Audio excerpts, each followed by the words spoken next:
Cailyn Crocker, how are you? I mean, people probably didn't believe me, but I'm gonna be a star. Like, I would tell people that, or I would like sign their little papers in class and be like, you need to keep that one day. God has a plan. You're gonna make it. You always have. It's gonna be okay. Keep going, keep working. Just keep pouring positivity into me, even when I am negative. Like, they're just gonna keep pouring it into me. And nobody cares. Like, nobody knows that I'm going through all this or that I went through this, and everybody else is going through their own stuff. Like, it doesn't matter, because the only thing that does matter, at least in, basketball per se, is like the result. These past couple months for me have been like, just to be completely like authentic and honest, very challenging. I've had a lot of ups and downs, mentally, emotionally, physically, just trying to figure out what's next and who do I want to be. Today's guest is women's basketball player Cailyn Crocker. I met Kai about 2.5 years ago at this point, when she started the Racial Justice Council after the events of George Floyd. She helped me a lot here at my time at Cal so far in getting involved in engagement groups and learning a lot as well, especially about social and racial justice. She's been an incredible guide for many, as she's used her voice and privilege for the good of others. She recognized from an early age that she was raised differently, that she was raised with a certain privilege by 2 amazing parents and 2 older siblings that really guided her, and she's used those lessons to impact those around her. She managed to graduate in 3 years from the prestigious Haas School of Business, and now she's transferred to play as a graduate student at Colorado State. This is an incredible episode. We talked about the importance of her family, her faith, her entire tribe behind her that supports her, the struggles that not many people know about behind her story of what is success nowadays, and much more. It's a great episode. I really hope you enjoy it and that you take a lot from it. With that being said, let's get started. Hello everyone, and welcome back to another episode of Denting. I am your host, Fernando Andrade, and today I have a very, very, very special guest. 3 varies for you. Wow. Because I've spoken about this before, but when I first started this project, I had a list of people, like ideal people that I wanted on this podcast, and you were there from the start. Wow. And we've worked on this for a while, so very excited. It's happening. Cailyn Crocker, how are you? I'm doing well. How are you? Very good. Very excited about this. Looking forward to all of this. I told you I did my little research, so. For sure. I was like, ooh, okay. Yeah, been thinking about this for a while, but before we get started, would you like to introduce yourself for those that may not know you? For those who do not know me, I'm Cailyn Crocker. Excited to be here. Very excited that it's actually happening now. Appreciative to Fernando for being persistent and making this happen and making sure that I didn't forget about him. So, yeah. No, it's real. So I'm really excited about this. I've known you now for, I think, 2 years. Yeah, sure. 2 years. And We've talked about this for like a year, but you're a very busy person. But thank you so much for making the time, especially now when times are even busier. So thank you so much. You are a women's basketball player. I am. Here from California, from the LA area. Tell me about your childhood and what it was like.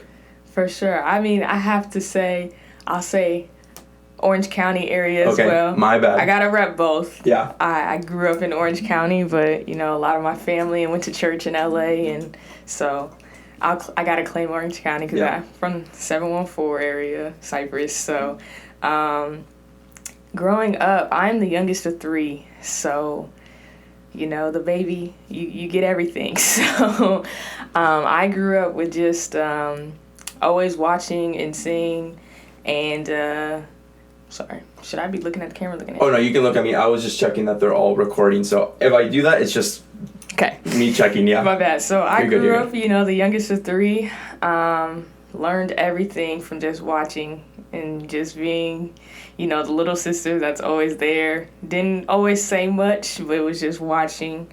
I have an older brother. He's the oldest, and an older sister, and she, runs the house pretty much. Yeah. So I got that middle child syndrome for sure.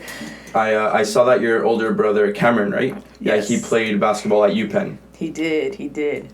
How much did that influence you in terms of basketball? Oh, for sure. He is the first of everything. So in our family, he pretty much, has guided me through everything. So I grew up, there's 9 years between us. So, there's a little big gap. So I grew up when he was in high school. I think I was in elementary school, and he was the man. So just growing up, going to games all the time, watching his practices. My sister jokes now. She actually gets really mad, but she acts like it's a joke that all of our family vacations over the summer or anything always had something to do with basketball. Yeah.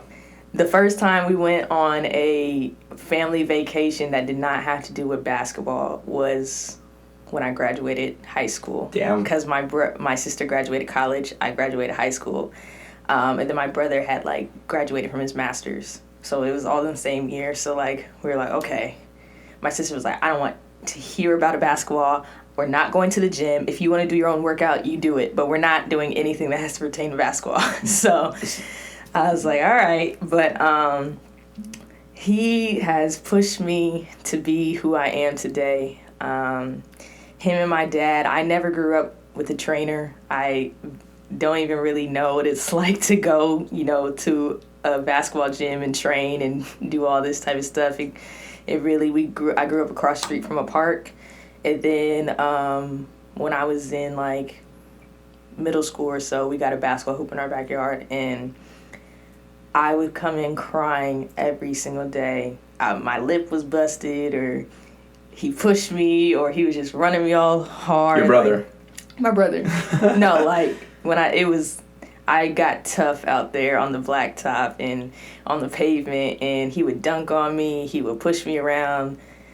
He was like, you gotta be tough. I didn't start playing with girls until I was in middle school. I was 8th grade because I was about to go into high school and stuff. So they were like, okay, maybe it's time to get on the girls' team and try to start the process of all that. But I played with boys the whole time. On club teams with boys before? Yeah, I pretty much grew up playing with guys. I would play with my brother and his teammate. He would always put me on his team, and he'd be like, all right, it's time. Nobody else would pick me, of course, if he didn't, but I would play with his teammates, and or I would just be around the travel ball league. A lot of our family members and family friends are all basketball oriented, so just going to Linwood and Verbum Day and stuff growing up, when I was at Los Sal, my first 2 years is high school, I think every day, my brother was coaching at Verbum Day at that time. Every day he would pick me up from school and we'd go straight to Verbum Day. And I would be there till 9, 10 o'clock. I would do my homework there. I would watch practice. When my homework was done, he would check it and be like, all right, it's time to work out. I would go work out with the guys. I would do their practices. I would play pickup with them. I would hang out with them. Then 10 o'clock, 11 o'clock, we would get home, and it was okay, go to sleep.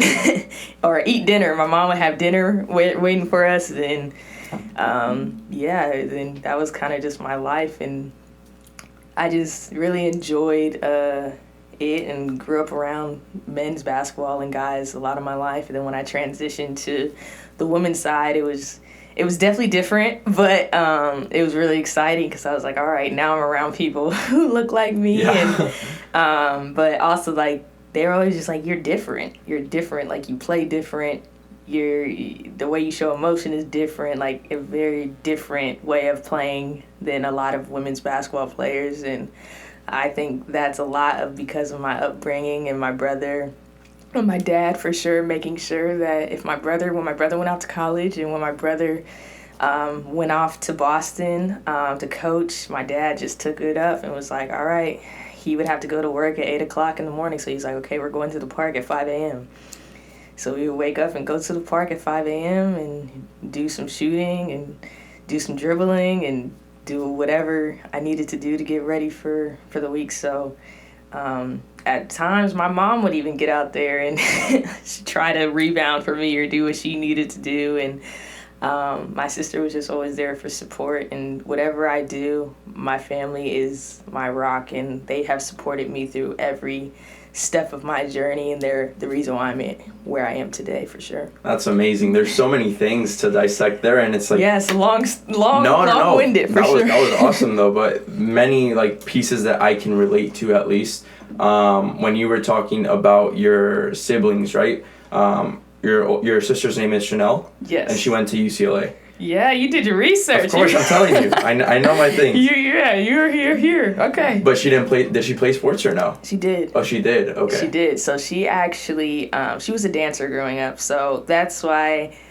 I was also trying to follow her, too. So me and her I did dance when I was younger. We were dancers. We tap, jazz, ballet, hip-hop. We did it all. So obviously, she was way better than me. But... that was kind of a way that we bonded too, because I was just, Chanel's going to do this, so it's like, all right, Cailyn got to go do it too. It doesn't matter if she doesn't want to. So she was a very good dancer. Was actually going to go to something, Debbie Allen Dance Theater. It's a very big, prestigious dance group company in LA, and she actually decided that she probably needed to take some time off, and for some other reasons, me and her, had to stop. I stopped playing basketball and on a team, and then she stopped playing. She stopped dancing, so we could focus more on my brother and stuff, because he was in high school. Got it. For basketball reasons. So we would just kind of do our own things, and my grandmother is like the woman in our family. Okay. My mom's mom.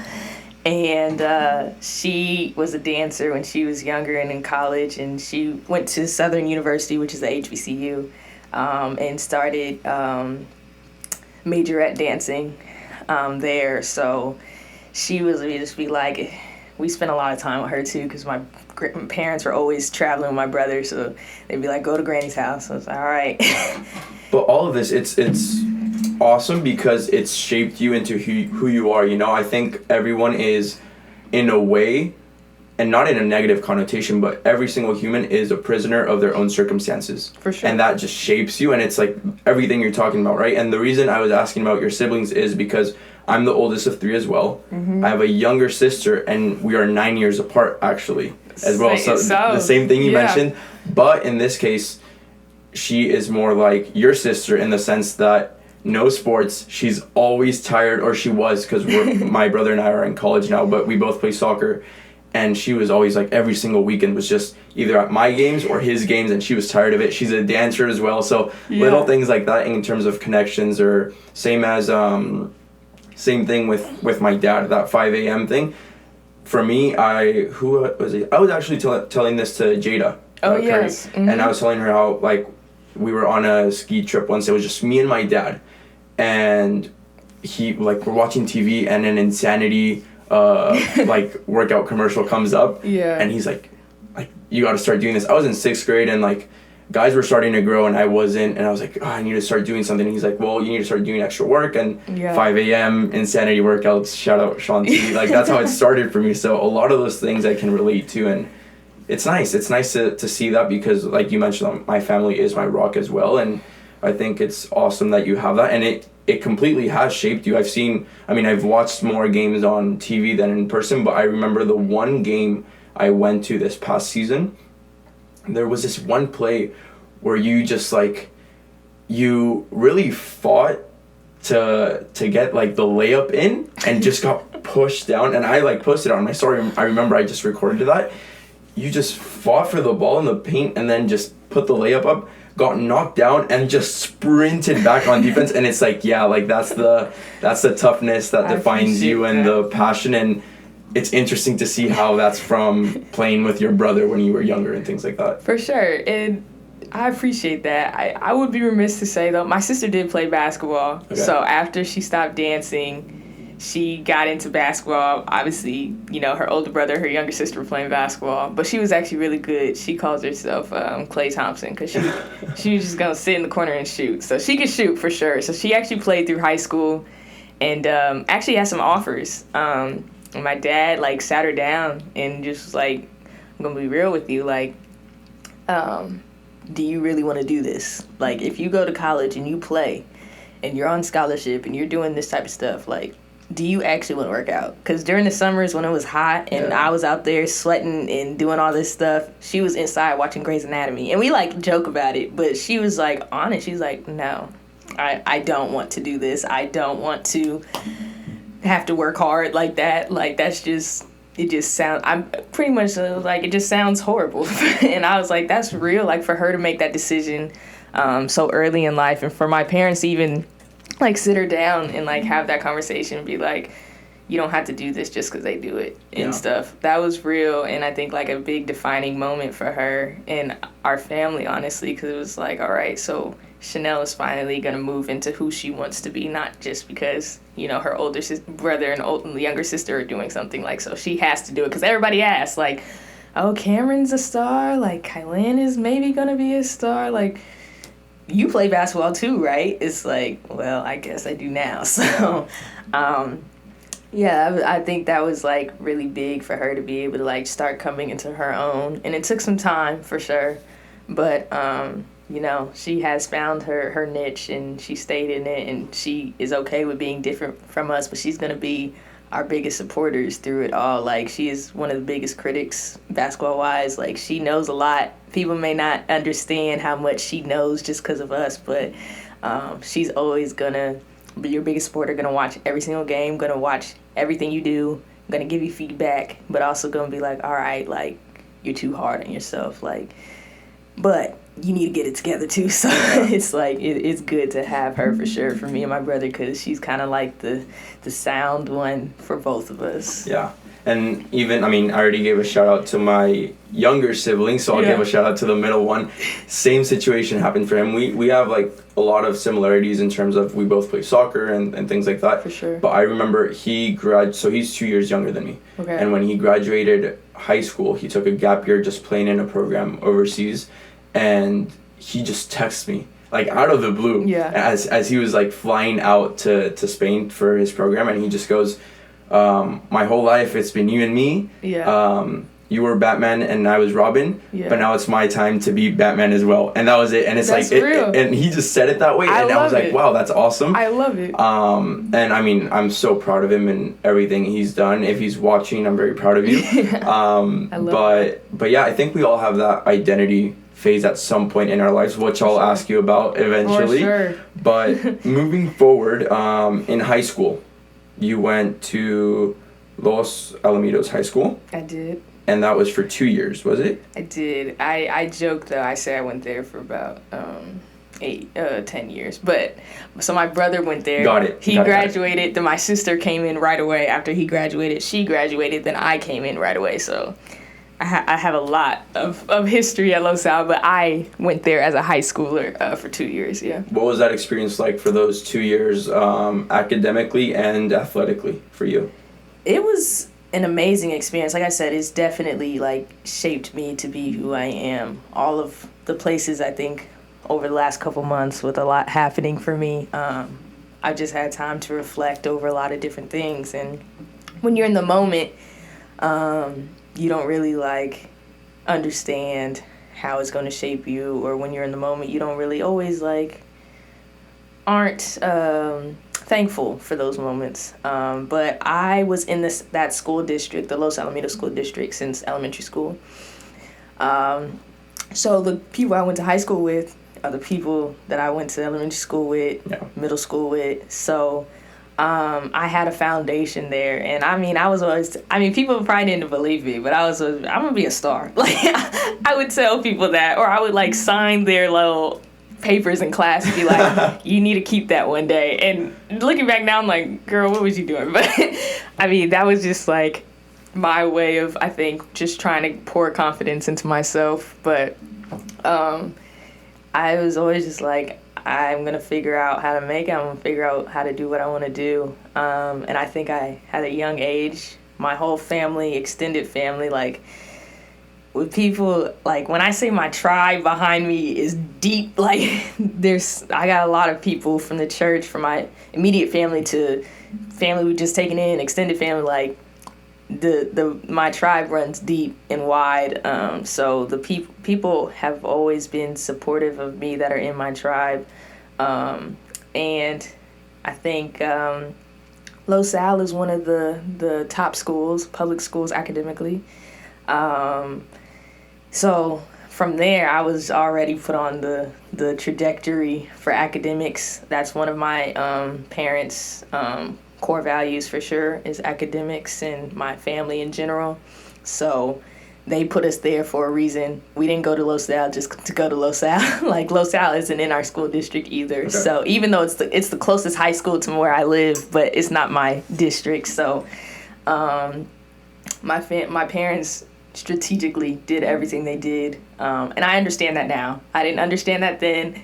And I even thank them now for how they decided to move. I don't know how they knew it was going to work. My dad grew up in Pontiac, Michigan, a very low income area, and didn't grow up very wealthy. My mom grew up in Carson, California, and as a middle class.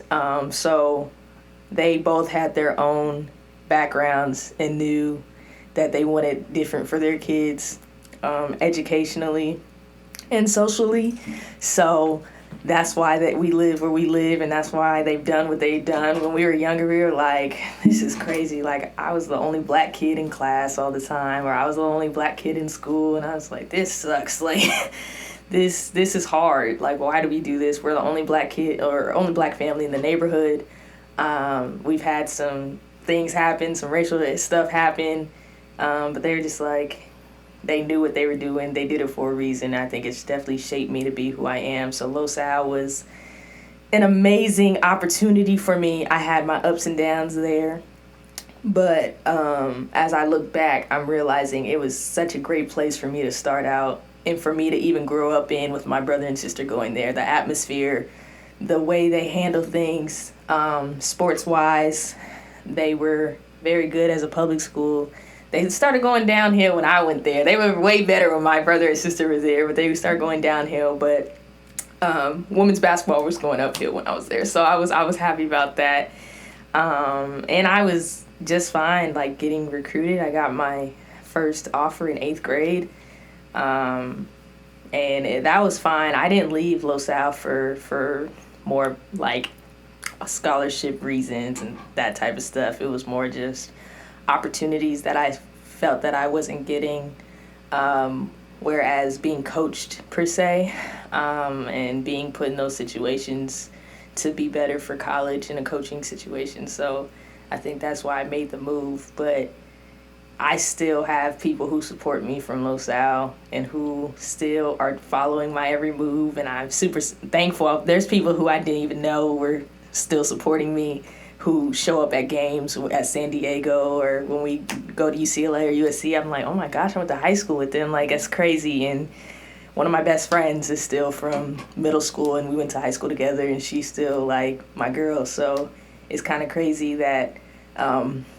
people still remember me, which is crazy because I left as a sophomore. So that's like, really early in your high school years. But sorry, I'm a long-winded. No. This is why we do the podcast. But I think, like, one of my favorite things that's going on right now, I already told you, the majority of people I've had on here are people that I'm meeting for the first time. For sure. So it's like, it all makes sense. But I've known you for 2 years now. I haven't talked to you one-on-one ever. And it's all, like, clicking for me right now, like, how it shaped you.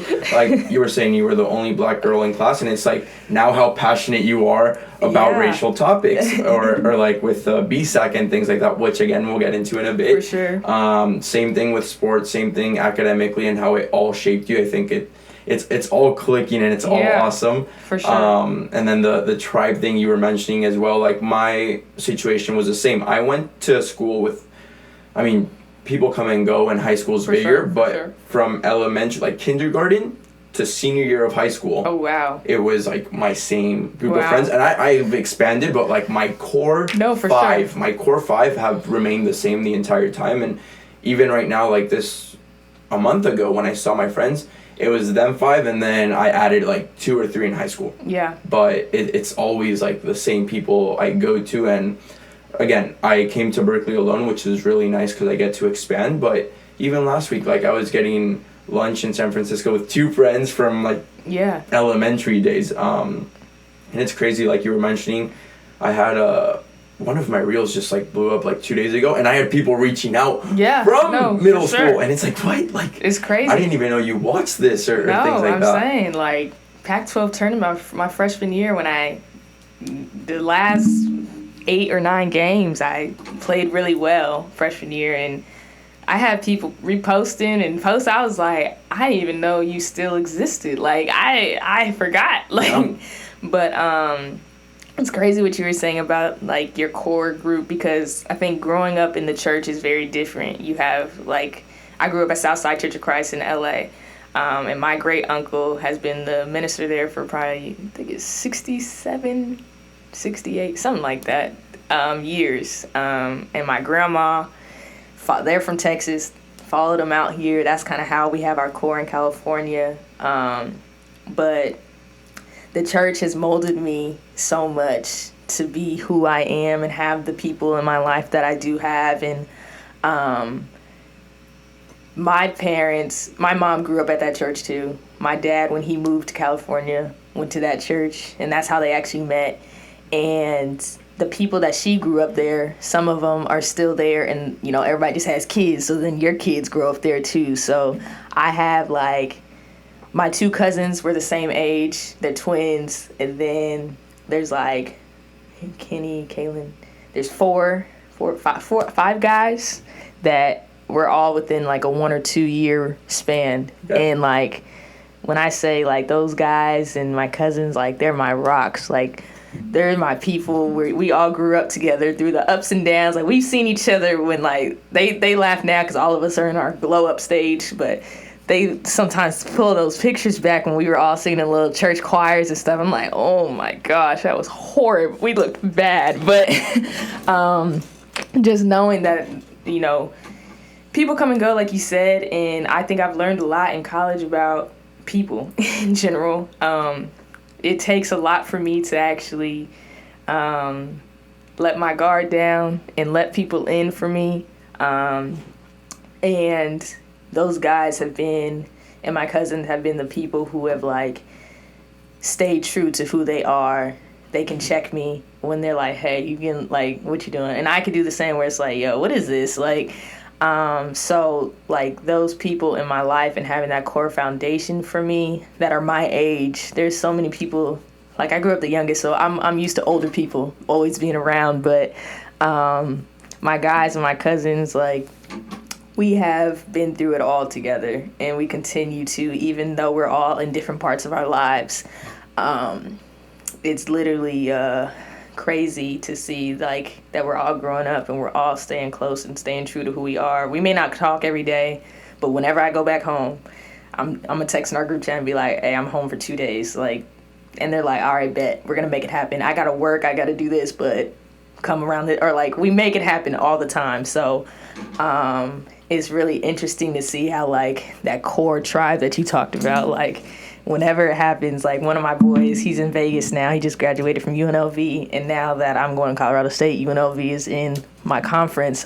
They were all like, oh, yeah, we about to make a world trip to Vegas. Like, we're all going. And I was like, all right, like, sounds great. So it's so interesting just how, like, those people kind of shape you into who you are and keep you in check. Yeah, no, for sure. And again, a lot of things there that I feel connected to. And the first thing is my first friend in, like, my entire life. We were born a month apart, and our dads are best friends, like, from childhood.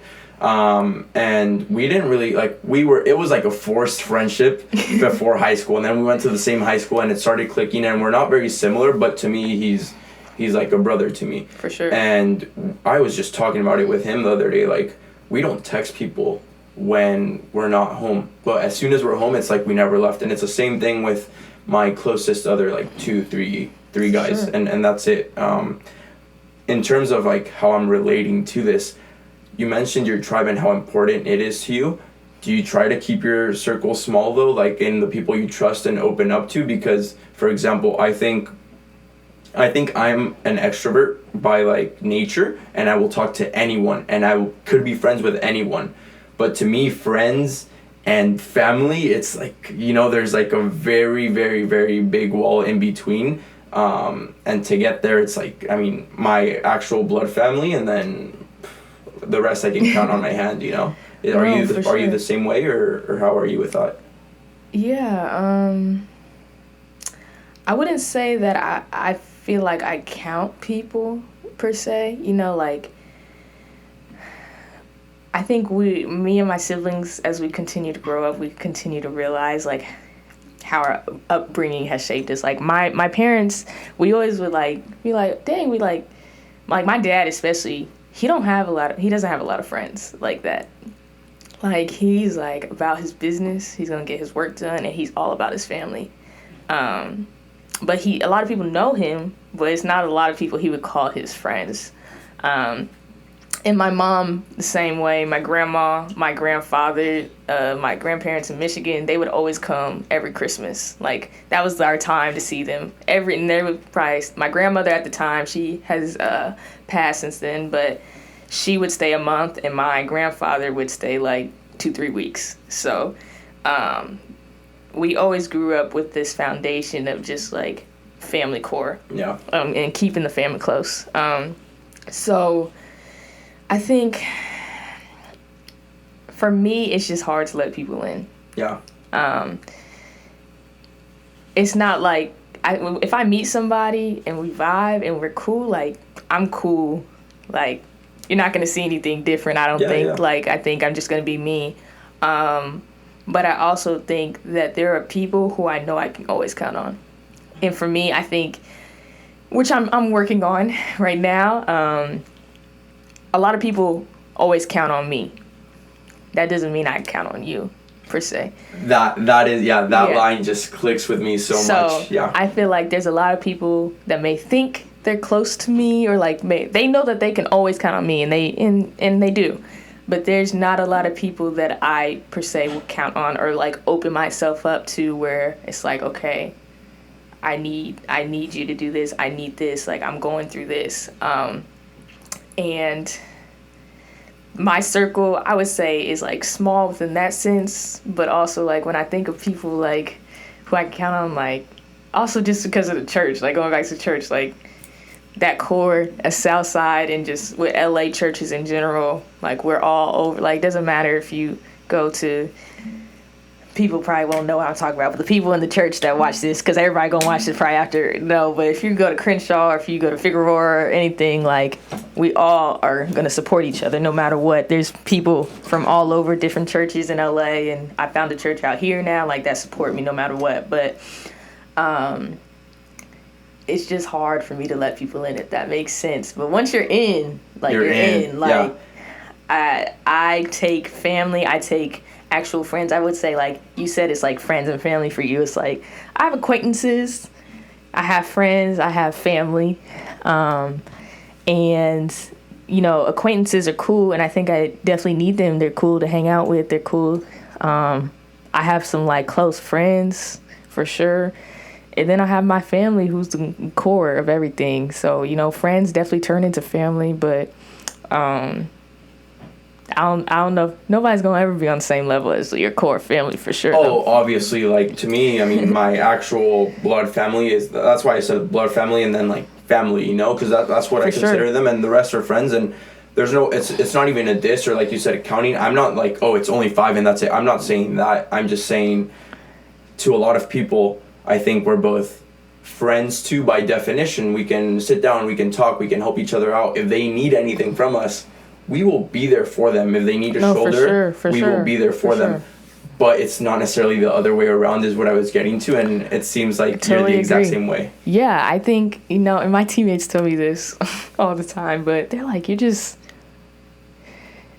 interesting. It's just like, what does that mean? Yeah. They're just like, no, like, you will do you will run through a wall for anybody. And you don't have to be family for me to, you know, or a friend for me to, you know, if I have it, I'm going to try to give it to you. And that's just how I grew up. That's my parents were the same way.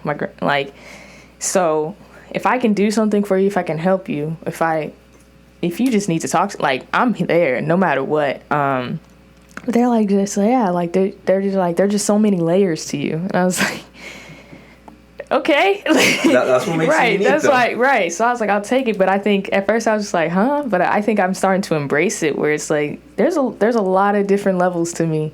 I have a very fun side. I have a more quiet side. I've realized, I thought before college that I was more of a like extreme extrovert. I think I have my extrovert ways, but I also like need my time to myself and are introvert at times too. And I've realized how much like me time and alone time and self-love time I actually like and enjoy and need.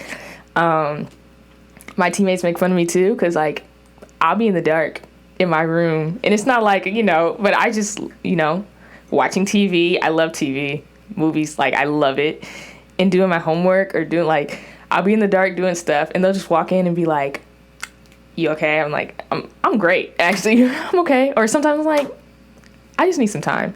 And I think they're just like, a lot of them have just realized it's like, all right, she just needs her time. Or like, oh, they're gonna come in, and I'll be like, oh no, you could chill too. Like, it's just gonna be in the dark. Like, if you want to turn on the light, you can. We could watch some TV. We could do whatever. But I didn't know. I was like, embrace, like, yes, I can be super loud, and I have a loud voice. It's very hard for me to whisper.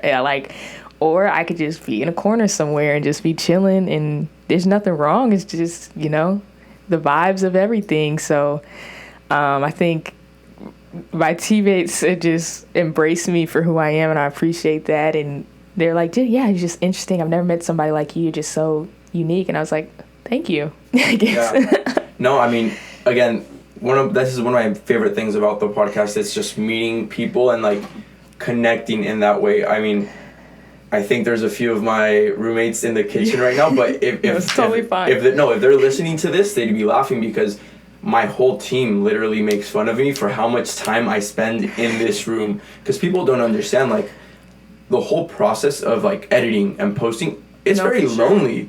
Like, you're doing a lot. The majority of editing, like, people don't understand. 99% is the research. It's the editing. It's this conversation with one person.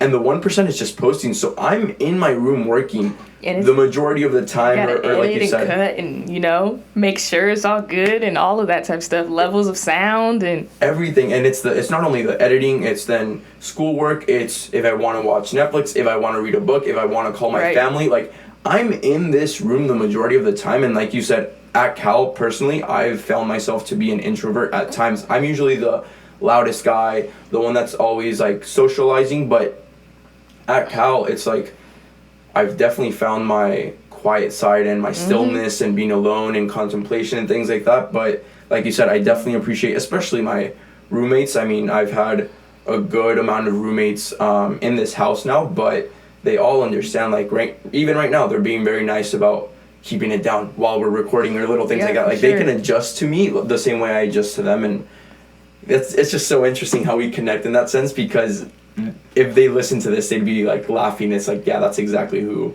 I am. No, for sure. Because I think it's like, I think for me, it's also realizing like the world can have a lot to it. Like, people in general, there's a lot to them. I think sometimes in our generation too, we're trying to chase something. We're trying to chase popularity. We're trying to chase social, like, people. We're trying to chase just like friends, like, where I think I am okay. And, everybody has their ups and downs. Like, everybody wants to be liked, for sure. I that's what I think, at least. Like, everybody wants to be liked to a certain extent.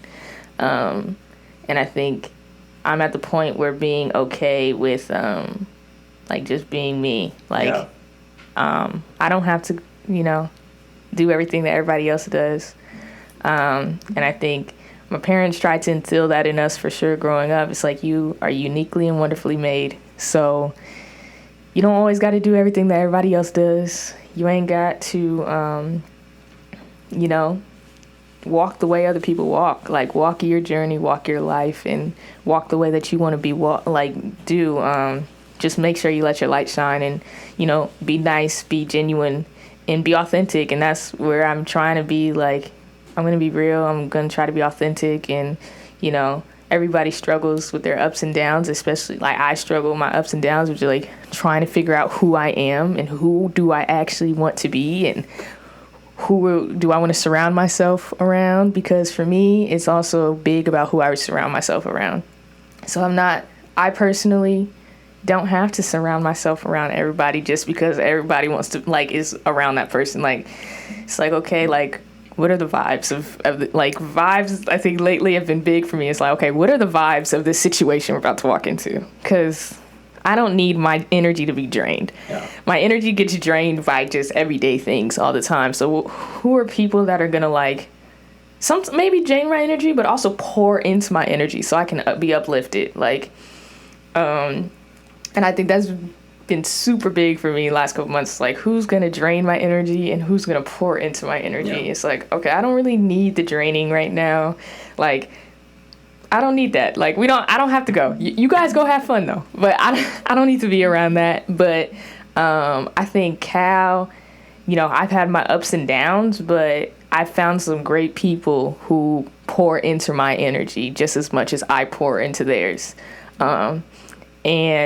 I think that's been big for me, especially these last couple months, in like positioning myself with people who are uplifting me when I'm going through a lot of different things and a lot of different emotions that I don't really understand. Like, I need some people around me who are going to uplift me, since my family's not physically here to do it for me, or my tribe that I grew up with they're not here. So, who are those new people in my tribe that I'm going to, pour into just as much as they're going to pour into me?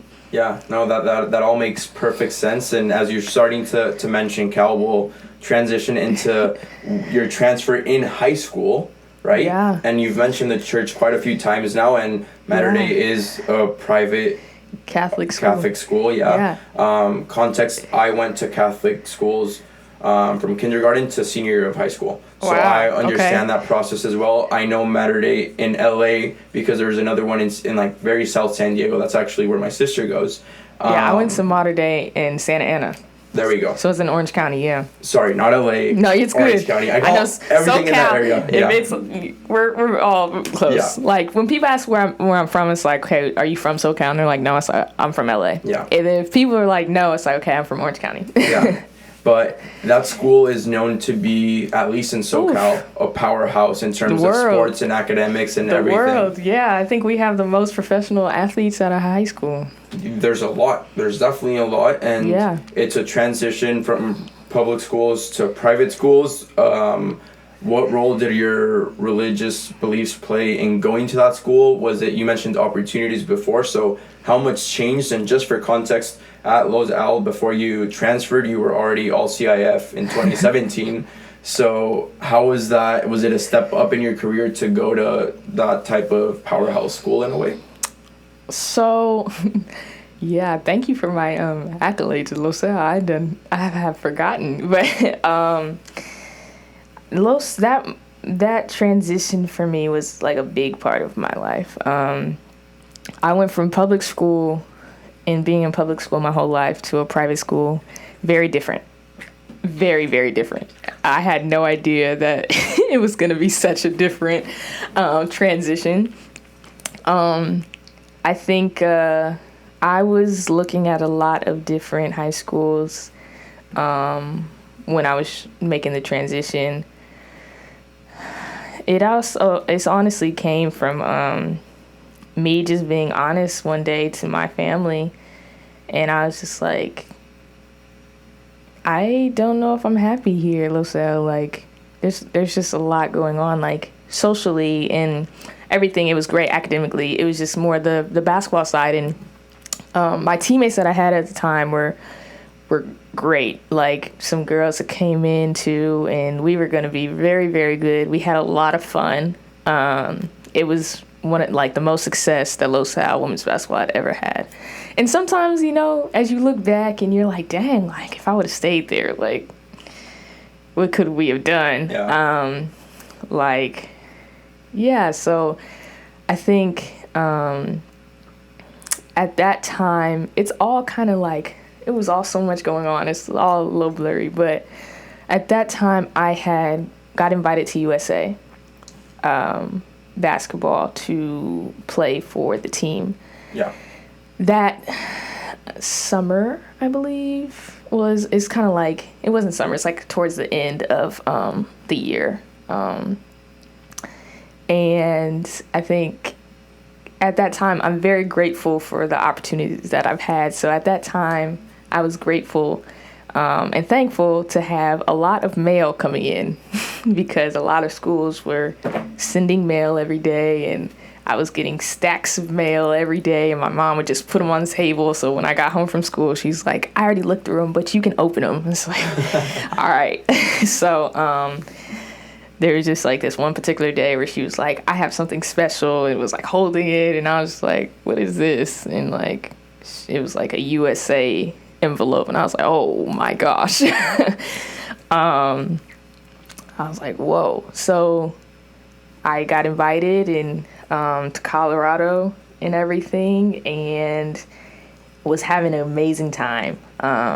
Was around great people, great women's players, still greats today, where it's like, dang, like we were in high school playing together. Now people winning national championships and stuff like that, and you know, SBs and all this stuff that's like, dang, we were, 15 or 16 playing together. So it's kind of cool that we all kind of can still stay in contact and have each other to lean on. But I made all the cuts, kept making the cuts, and I was like, oh my gosh, I may actually have an opportunity. Like, and USA is like no joke. It's obviously, like, Team USA is. It's like you play all day, and it's like super big. They're like, everybody who talks to you about it is like, they're looking at your character, they're looking at your personality, they're looking at how you go hard every day, they're looking at how you interact with everybody. It's like, oh my gosh, it's kind of crazy. Like, okay, I don't want to make any wrong moves, I don't want to make any mistakes, but like, I felt like, I was like, I'm also just, I feel like I'm a genuine, compassionate, great personality person. So I was like, okay, I don't think I have to, you know, do anything different in that sense, but it's just a lot. So, they each day, the morning of, they post outside of the door all these numbers, and it's like your jersey number. And it's like, if your jersey number not there, then you got cut and you go home. Like, you can't even walk into the thing. So every morning, everybody's kind of just like trying to like stand outside the door, waiting for everybody to put the things up. And then like my number kept being there, and I was like, whew, all right, okay, another day, like let's get it. And it turns out, like, the last day before the last cuts, I was playing defense, and I stepped over a screen, and I landed straight in on my foot, and I was just like, oh shoot, like it was so bad, it hurt so bad, and I was like, all right, oh my gosh. So I like tried to like play it off, but like I was like limping. And then I tried to finish the game. And then I finished the game. I went to the trainers. He looked at it. He was like, okay. It was like the last game of the day too. So I was like, all right, I could just rest now. So the game, he was like, I need you to take this ice. I need you to take this. Like, we'll see how it is in the morning. If you can't go in the morning, then we're going to have to tell him. So in the morning, I went back to him. I was like, it was so bad. But he was like, are you okay? I was like, no, I'm fine. I was like, I'm fine. I was not fine, but I was like, I'm fine. So he just like taped it up super hard. And he was like, all right, like if I see you limping at all today, I'm going to call you out. I was like, all right. So I was like, no, you're not going to limp. Like, you're going to figure it out. You're going to keep going. Like, this is your opportunity. And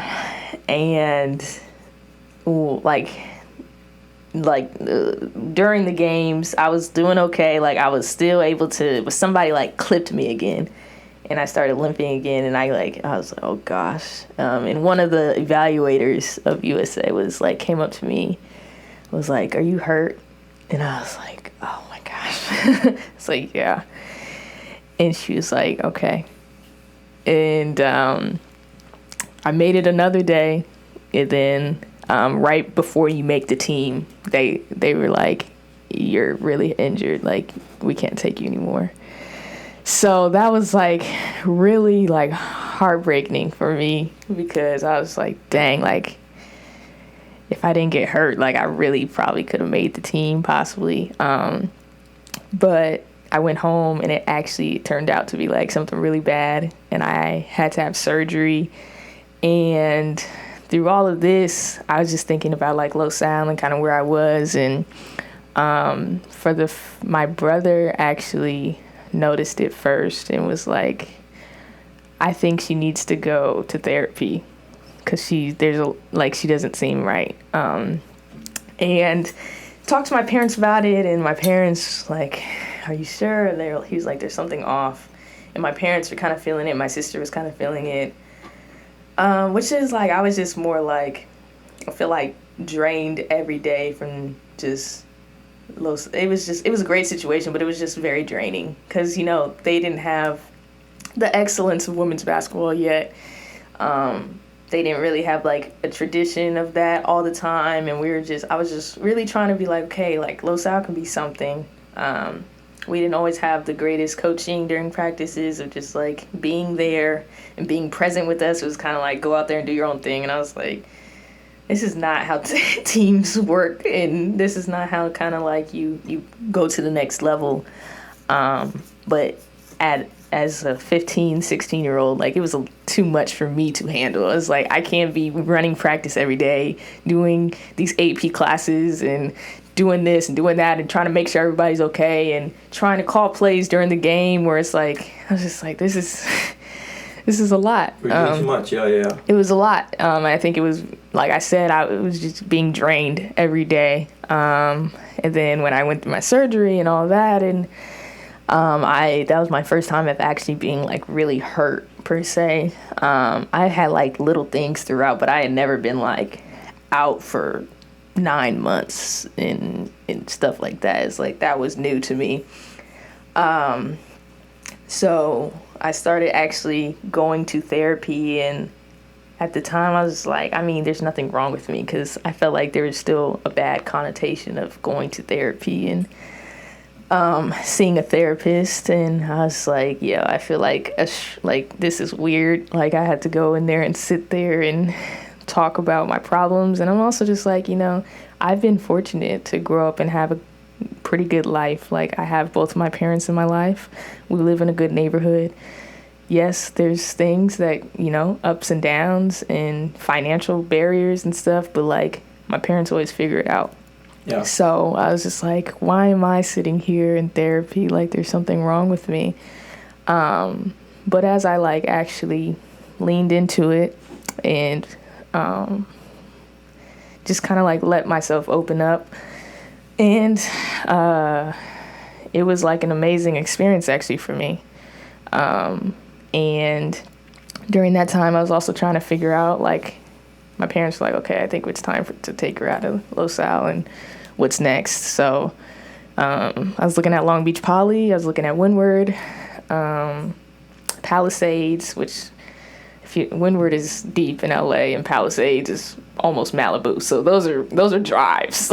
those are drives. So that's where I was like, my parents, going into high school, a lot of people wanted me to go to other high schools, and like, I was begging them to let me go to a different high school. I didn't want to go to LaSalle. I was like, I want to go to like where my friends are going, where we're going to play, where we're going to hoop and stuff. And they were like, you can make your own way. Like, people were telling me, oh, you're not going to get recruited if you go to these types of schools. Like, they're not known like that. They were like, you'll figure out a way. So they believed in me, and I did. Like I said, recruiting was fine. I didn't have a problem with that. They found me where I was, like they said they would, but they just kind of was like, all right, what's going to be the best situation? And Windward ended up being way too far. Palisades, way too far.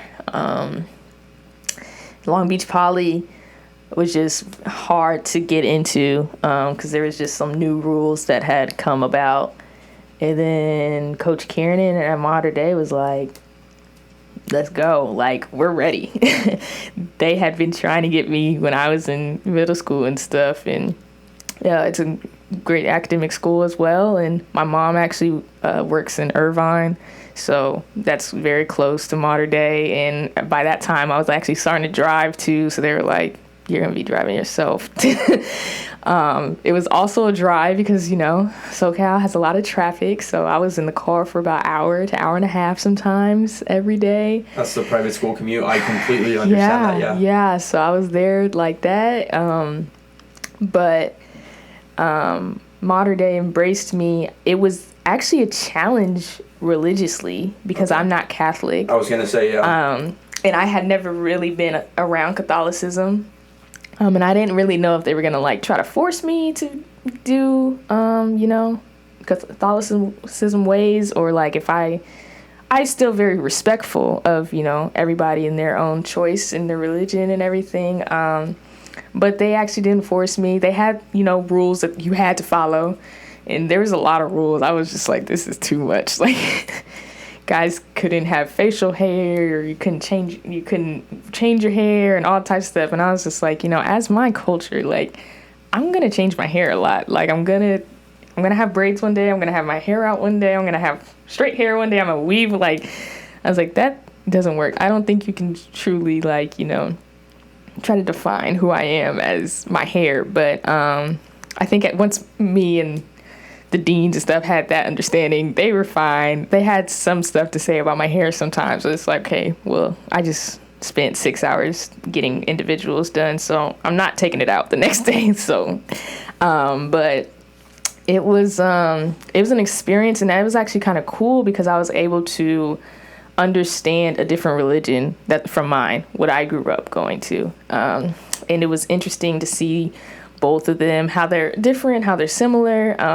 different beliefs and everything. And it was actually very interesting for me to go through that. I got to experience mass and stuff, which was very different, and uniforms and all that type of stuff. And but I had 2 religion teachers because I was there for 2 years, and they worked with me. I just, told them straight up that I wasn't Catholic, but I still respected everything, and they were very respectful about everything. And I still had to learn it, and I still had to do the work, but I didn't have to, do all the things that other people were doing.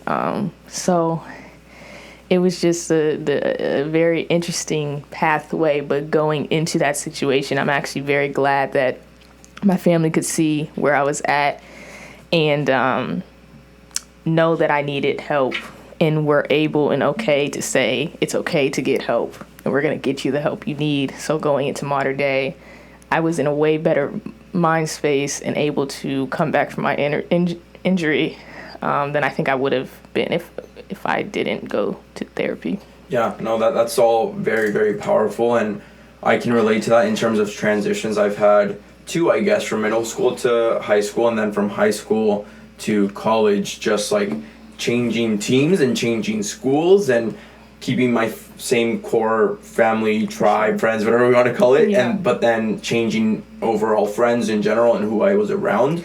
And I can fully relate to that. And even the religious aspect, right? I think it's something that I can relate to now because I grew up practicing Catholicism up until like last year even, because I was here like going to mass here and things like that, and then I kind of stopped practicing it a bit. But I think the best thing about that has been opening my perspective to different beliefs, and it's similar to what you're saying. Like, I think there's beauty in realizing that regardless of the religion, it's all like there's a culture behind everyone in a way, but the intentions are the same. The positive beliefs are very similar, and there's a lot of connections there. So that's interesting.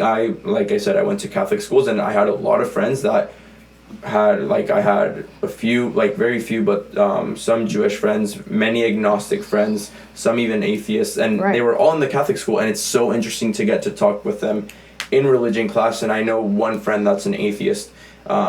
He was just like, well, to me, religion class is just like history class. And I'm like, wow, that's super interesting way to look at things, or like a social issues class from a very different perspective. And I was like, that's very interesting. So I'm glad you got that experience, and definitely the rules with the hair and the uniform and all that. Obviously, it's a mess, but like I said, we're all a prisoner of our circumstances. Like, it was a huge change for me to come to Berkeley, like from a school with 700 people in high school to 40,000 in Berkeley, where it's all different. Like, a few things stick with me. Like, I mean, I'm very glad about the facial hair now, even though I just shaved, but the hair I always keep short. The uniform, I don't have it anymore, but I stuck with it so much that I always wear like black or white shirts now, because it it makes it easy for me. I threw them uniforms away so quick when I graduated. I was like, absolutely not. But you had that for 2 years. I had it for 13. That's what I'm saying. I had it for 13, so that's why I just have to be in the same things now. No, for sure. We're all a prisoner of our circumstances, you know? For sure, and it's interesting, like, saying, like, because Los Al's a really, really big school,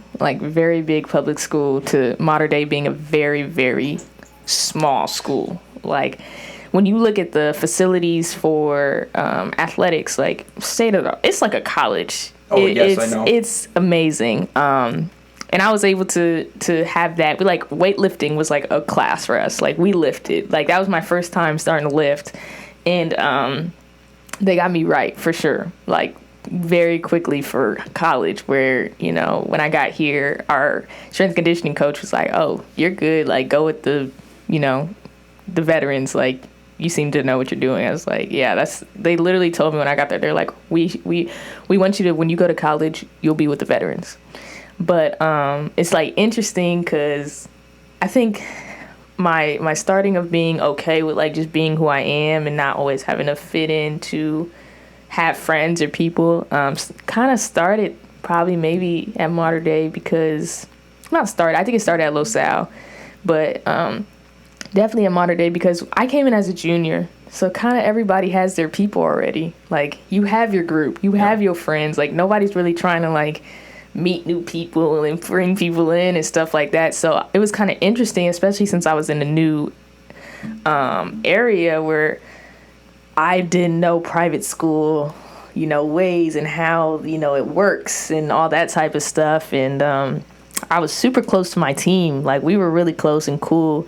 And I hung out a lot with them, and I'm still cool with them. But it was like outside of that, or outside of athletics, the football team, the men's basketball team I was cool with, it was kind of hard for me to kind of find my group and find my people, to where it was like, all right, like, maybe I just don't really need to find my people like that. I think people come and go and stuff, and I'm only here for 2 years. Like, I had cool people that I met in classes and stuff, but I wouldn't say I got really close to people outside of athletics there, because it's just hard for me to figure out how to maneuver to where it's like, okay, like, I'm gonna do what I have to do, gonna do what I need to do, and, you know, get up out of here, but embrace it and see it for what it was. And I think that was really big. And when I went there my first time, they have like this wall of fame. Okay.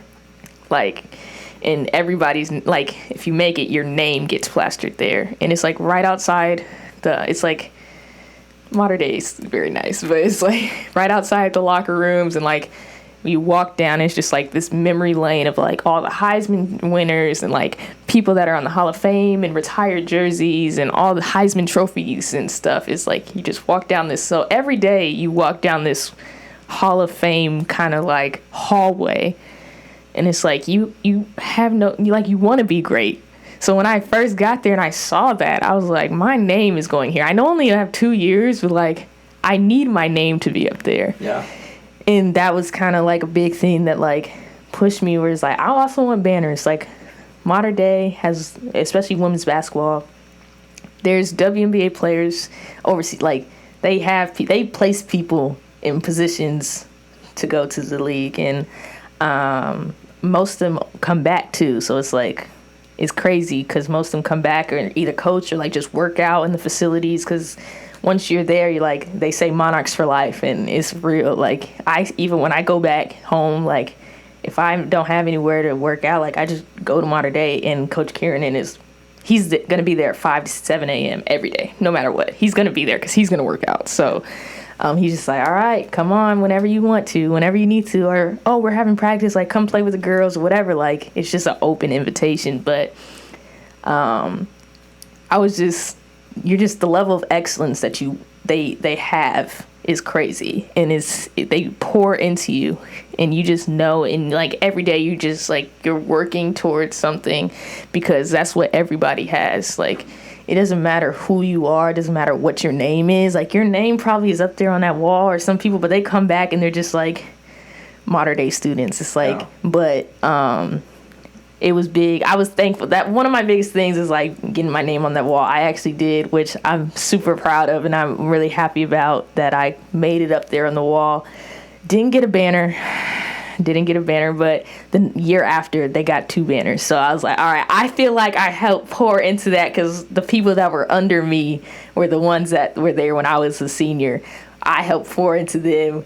I feel like I tried to help show them how to do it, and then they actually did it. We almost did it my senior year, but it was crazy to just be a part of that. And I think that's one of like the biggest things in my life was making that transition from LoSal to Mater Dei. Well, from the previous story with Team USA and your trials that you had, which I believe was with the U16s and U17s, right? Yeah. That sounded like a very low moment. Like it was peaking, and then it's a low moment, and now it sounds like it's a bounce back to a high where things just start coming together with Mater Dei. And there's a lot of things that go into that. One of the phrases I use the most on this podcast is study the greats to one day become one. And to me, it's like there's greatness all around us, and let's study it. But I think in cultures of excellence, which I love to study and look at, there is that sense of I want to be there as well. For example, like one of my favorite programs at Cal by far is the swim team, and they have the exact same thing. Excellence. They have excellence. Both sides are incredible. Yeah. But they have their top 10s, again plaques right there, and then the pool record, and it's right there. They have all these things, and you're seeing this every day. Yeah, and they walk through that every single day. The people that have been here have told me, I've never been there myself, but they look at it and it's like, well, yeah, obviously you want to be there. Obviously you want to have your name up there with the greats, because, I mean, especially them, like you mentioned Heisman Trophy winners. These guys are looking at Olympians, and it's like, yeah, I want a medal as well. I want a time up there with them as well. And it's those little things that just inspire so much and build out greatness. And I think that the most incredible thing is that from an outside point of view, you look at them and it's like, wow, incredible, so special. But once you're in that list, like you were saying, you're all equal. Like, you just go back and you're just a regular student. And it's that culture of excellence. And it's one of those things where people have to find their own thing of surrounding themselves with the greats, because greatness inspires greatness, you know? And once you're at that level and surrounded by people like that, it just propels you to do so much more than you thought you were even capable of. For sure. I think one of the biggest things at Mater Dei too was realizing, because of course, like I grew up, you know, in SoCal, in Orange County for sure too. It's like Mater Dei goes a long way. Like everybody knows who Mater Dei is across the country, but absolutely in California. Like it's kind of interesting. I don't always tell where I go, but once people ask, like at Cal, you know, that's especially when you meet other athletes. Like, oh, okay, like what year are you? Okay. Where do you go to high school? It's like Mater Dei, and everybody, the whole conversation switches. It's like, oh shoot. Yeah, because it's no nationwide. It's like, especially football wise, it's like, oh, okay. Like Devin Askew, who just transferred here. We went to Mater Dei together. Like people didn't realize that we were like cool and like we knew each other. He was on his visit and he saw me and he was like, oh my gosh. And then like the coach was like, how do you know her? I was like, we went to Mater Dei together. But it's like, it's crazy because I learned that they're great on the outside and everything, but they got problems too. Obviously. They have problems too, and I think that was something interesting for me to come into and realizing I'm very thankful for all the people that I met along the way, and especially the coaching staff, and I appreciate how they still appreciate the time and the effort that I put into the program, even though I was only there for 2 years, and I was still hurt for half of the first year. I came back during like CIF, so it was like my first year I wasn't really even there. I was just being a cheer supporter and trying to, you know, I learned a lot about leadership from afar in that sense too, and just growing and becoming who I was, you know, trying to be. But there's problems. Nothing's great. They have a lot of problems just as much as anybody else, any other team. They maneuver through them. They figure it out. They adjust and everything. But we had to, you know, rebuild the culture, and that taught me a lot too. And just like greatness on the outside seems like everything is amazing and there's nothing wrong, and that, you know, everybody's just striving for excellence every single day.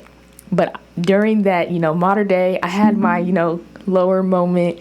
But when I went to modern day, it was still a little rocky. It was still a little rocky. I'm still trying to figure out who I am, still trying to figure out myself, like, especially coming in hurt. Like, that's a whole different situation. Like, yes, I was starting to, you know, make a name for myself and stuff, high school wise at Los Al, but then it's like you get hurt and your name just falls off. Like, it's like, who are you going to be? Like, can she come back? Like, especially I had foot surgery. So it's like, okay, well, what's it going to look like? And for me, it was hard on my confidence. It was really, really tough on me to figure out how to keep moving forward and keep going. And sometimes, like, you don't even want to. Like, I think sometimes people don't even talk about that, where it's like, yeah, I just knew I was going to work hard. Like, surgery is hard. And coming back from injury is hard. And I've had to do it a couple times now. But it takes time. It takes a lot of will. It takes a lot of your tribe supporting you. But it also is lonely. Like, it's you versus you every single day. And everybody can be there and supporting you. And it's very helpful and thankful for that. But the only way to actually do it is you doing it.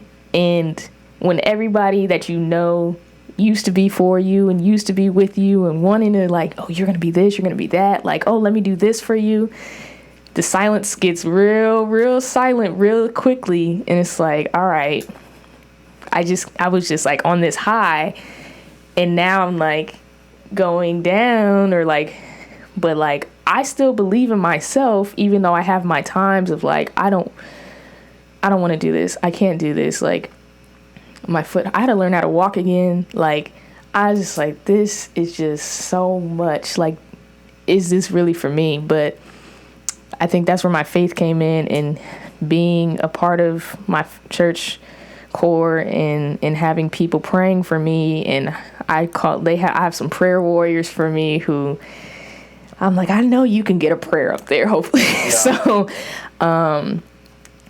it's not easy, but it ended up being a great thing. And I ended up figuring it out. I ended up getting out of it. My teammates supported me. I had a coach who supported me and believed in me no matter what. He was like, I need you to just keep being you. He went through all the ups and downs of me playing. Like, I didn't come back on top. That's for sure. Yeah.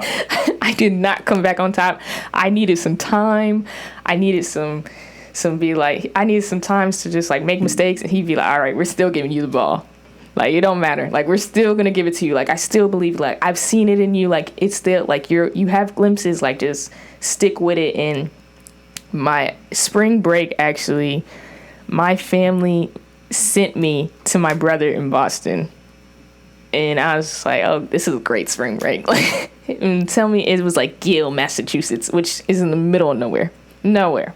He had to drive to Boston to pick me up, and we like drove 45 minutes to his actual place, like middle of nowhere. But and it was like right before like a big evaluation period for basketball in called Boo Williams, and he was like, we're gonna get you ready for Bill Williams, and you're gonna go out there and kill. And he was like, I know there's a lot. My confidence was really low. It was hard. Like, he was just like, we're gonna take it back to the basics. Like, it's gonna be like me and you out there in the backyard. Like I was in middle school again, like figuring it out. And I went there for a week and just worked out every day. Sometimes 2 times a day. Played pickup with the guys that he coached there. It's a prep school, Northfield, Mount Herman. Most of them are in the NBA right now or in college or playing overseas. And he was like, yeah, you're just gonna play pickup with them and like gain their respect. And I was like, all right, I know how to do this. And it was just like, okay, like, this is fun again. Like, I'm finding myself. Yes, I'm making mistakes, but it's like I'm playing, like, I'm having fun. I'm finding myself. I'm falling in love with the work again. And I think that's the biggest thing when you like get injured, is falling in love with the work again. And when I found myself doing that, I was like, okay, I'm about to go to Boo Williams and kill. And I went to Bowie Williams and did not kill my first games. Like, still didn't kill. And I was just like, yo, like, I had so much confidence. And I was like, I'm working so hard. Like, my first couple games, I was just like, sometimes I didn't even play that much. Where I was like, dang, you, like, told me I was going to play. Like, you told me, like, I had all these schools coming to see me because they thought I was going to play like that. They were like, no, we're still trying to ease you in. And I was like, that mind game of everything coming back from it, it's just so hard to figure out and to get through. And as games went on, then I started hooping, and I was like, all right, like, okay, I'm finding my groove. Like, I'm hooping, like, I'm doing this. I was like, okay, more. Then you see more schools coming, and then it's all packed, and it's like, all right, we're playing on the fifth court in this pack. Like, you know you're doing something, but staying up during those times is very hard and challenging to do. And I think that's where it came to seeing modern day. It was like, they're excellent, but they take their waves and they take their thing. And people don't hear about all that stuff, but like, they still get there. And for me, it was like, I had to take the punches, and I had to take the low, very, very low points of being like, dang, do I even still want to do this? And am I still going to be who I am? Like, and at that point, I'm in high school, so I'm like chasing greatness, or like I'm hearing all this chitter chatter. I'm like, okay, like, I don't want to let it get to me, but it also, like, it feels good when people are, saying it. So I was just like, it was hard to figure out at such a young age to, like, how to, like, be who you were, but still not get big-headed and, like, chase what people are saying and actually just fall in love with the game. And I think during that moment, I fell in love with the game again instead of falling in love with the accolades that I was getting. Exactly, yeah, and there's a few pieces of that as well that I like to dissect. Like, we started off by saying that there's excellence, but that there's bad things as well. And I think it makes sense for everyone, right? Like, the program we just mentioned is the swim program, and it's amazing. I'm not going to get into details, but obviously there's things that you come out that it's like, sure. That's not as great. Yeah. And I think that goes for every team at Cal and every team at any school, prestigious school. You look at it and it's like, I really want to be there. Obviously it has its highs and lows. Then you get there and then like, oh, exactly, okay. Exactly, yeah. And I think ignorance is bliss, because we all want to celebrate the accolades, like you were saying, but we don't understand what goes on behind it until you get there. And it's the same thing. I think the high school I went to isn't as big as a name as yours, but for sure. It turns 100 years old this year. That's big. And it definitely is known in sports. Again, sure. I think modern day is like the Catholic IMG. Yeah, but so that's different level. Yeah, but in terms of just high school, I went to St. Augustine High School, and there's like ups and downs. Yeah. So it's a good school, really good school. I love it, but there's things that I look back on now and it's like, hey, yeah, that wasn't too great. But I think the whole idea there is not to idolize anything or anyone, because like I was mentioning, study the greats, culture of excellence, perfect. But what I've learned to do with those sort of things is take the best pieces out of everyone. So instead of saying like, this person is the one I'm going to idolize, no, I'll take that piece and I'll combine it with the piece of the person over here and the thing over here and this team and this culture. Because if you just idolize one person, eventually for sure they're gonna screw up.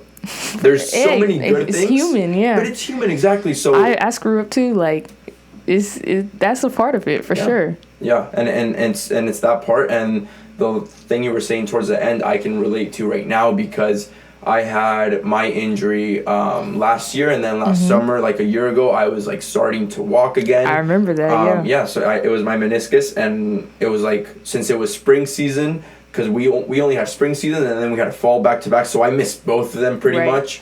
And then coming back now, and then our coach retired, and then we had a new coach. There's just so much, yeah. And it's like trying to find myself again, and it's starting to click, and I was just in the mentality of, I just really want to have fun. That's it. Just fall in love with the game again. And I'm in that process right now, and hearing it, it's like, it even moved me right now, like, damn, I really want to go now again. No, for sure.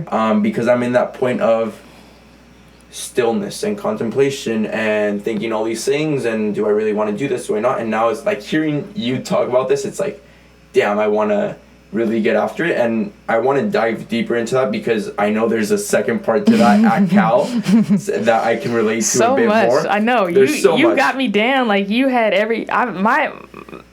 when people meet me now, or just if you I've had a lot of steps in my life, and there's been a lot of ups and downs, a lot of different pathways, and I didn't just come here and just be like, oh, I'm here. Like, there was a lot of things that happened, so I can appreciate you understanding and touching on some of those things, because like I said, I forgot some of the steps that you even have talked about or brought up. I'm like, oh, dang. But I will say, I got to shout out Mater Dei versus everybody. And I talk to a lot of football players now here when they go to Bosco or something. And I'm like, nah, yeah, Mater Dei versus everybody. Through the ups and downs, they have helped me and shaped me a lot into who I am. And I'm very appreciative of my 2 years there. And even the people that are still there. And I still go back now. And Coach Kieran and everybody, Mater Dei versus everybody, for sure. I definitely see them still posting on their stories about you and supporting you in that sense. And very supportive. I think there's definitely a lot of good things, and we'll dive deep into the other side. But for now, closing in on the high school chapter, you said no banner, but I think you guys won the league in 2018. Yeah. So we won league. So I think Mater Dei has won league for the past 15 or over years. That is something though. At Mater, you are winning league. Yeah. And we don't lose in league either. It's that was big. We do not lose. We go undefeated in league too. So it was kind of interesting. A girl that came to Los Al with me, actually. She's a year younger than me. She transferred to Rosary, which is a school. A school rivalry in our league my senior year, and we still talk now. A lot of love for her. She went over there and she did her thing. She ended up leaving Los Al, and another girl ended up leaving Los Al too, that we kind of all tried to come in and bring it up and help it out. But it was fun, because it was oh, okay, we ain't on the same team anymore. It was a fight. It was a dog fight. But those are some of my greatest memories, going back and forth with her.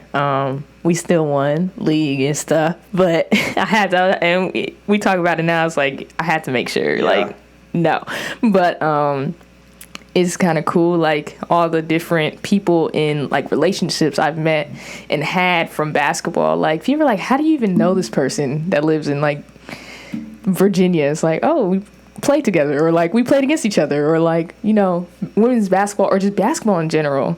It's very small. We travel all the time, all summer. We go different places. We go to USA. People don't realize that I went to USA twice, and I played with people, or I roomed with certain people. It's we have these relationships and stuff. But we won for sure. Well, in anything really, for example, USA or collegiate women's basketball, once you're at the top of anything you do, the circle is always going to be small. Of course, if you're that 1%, well, you're going to know the people around it, especially in a sport like basketball, where there's 5 on the court and then, 10, 12 on a team. For us, we have nearly 30 on the team, so it's a bit different. No, we're close for sure. But yeah, that's the difference. It's me and Jada grew up playing together. Me and Jada played for the same travel ball. We've known each other for years and stuff. And Michelle, that's on the team, we grew up playing. She played for the rivalry travel ball team that I grew first played for. All of us are connected somehow, some way. We all pretty much know each other. Me and Lay have played together since 8th grade. She lived with me during the summer. It's way bigger than me and her coming to college together. We have known each other since 8th grade and been playing together since 8th grade. So it's going to be real interesting not to play with her for a while. So, but yeah, it's all connected and it's all fun and games for sure. Yeah, no, that's awesome. And closing your high school chapter now, I saw a quote from Dan Olson on ESPN Hoop Girls that just described you as athletic, off guard with a scorer's mentality in the backcourt, handles and pressures the defense as well as attacks in the up-tempo game, rises on jumps with range to the arc, and by then you were a 4-star recruit after that whole mess and of ups and downs in high school, and you were ranked as the 15th best guard when you did commit to Cal in 2018. And you've described a lot of things going on during high school, but why did you end up choosing Cal when you did commit to Cal? Definitely, I think that Cal just had an opportunity for me, and like the family atmosphere was really big for me when choosing a college. I also didn't want to go anywhere where I couldn't get the best education that I could for free. Like, and I at that point kind of knew that I wanted to go into business, and so I was like, okay, I made sure like the people that I was talking to as I got older. Also, I would say I'm very thankful for the opportunity. But as I said, like I was getting recruited since like 7th, 8th grade. Like it was a long process, and I really did not enjoy the recruiting process because it was just a lot. But I'm grateful for the opportunity because a lot of people don't have that, and it doesn't start like that for them. And I didn't have to worry about scholarships or where I was going to go. It was kind of me choosing and picking where I wanted to go. So grateful and thankful to God for that opportunity. But by the end, I was just like, okay. Like, it was, when I came here, the team was really close. I knew some players already that were here. I think they had a plan for me, for what we wanted to do. Lindsay was the head coach at the time. I was really close to Lindsay. We would call and just talk to each other about basketball or just life in general, and I just really connected with her. And like the Pac-12 was super dope, and like Haas Business School, like, come on now. Yeah. So, and it was still like, I wasn't really big. I wasn't like, oh, I need to leave. Like I was just like, okay, I want to go where the best opportunity is for me. And at the time,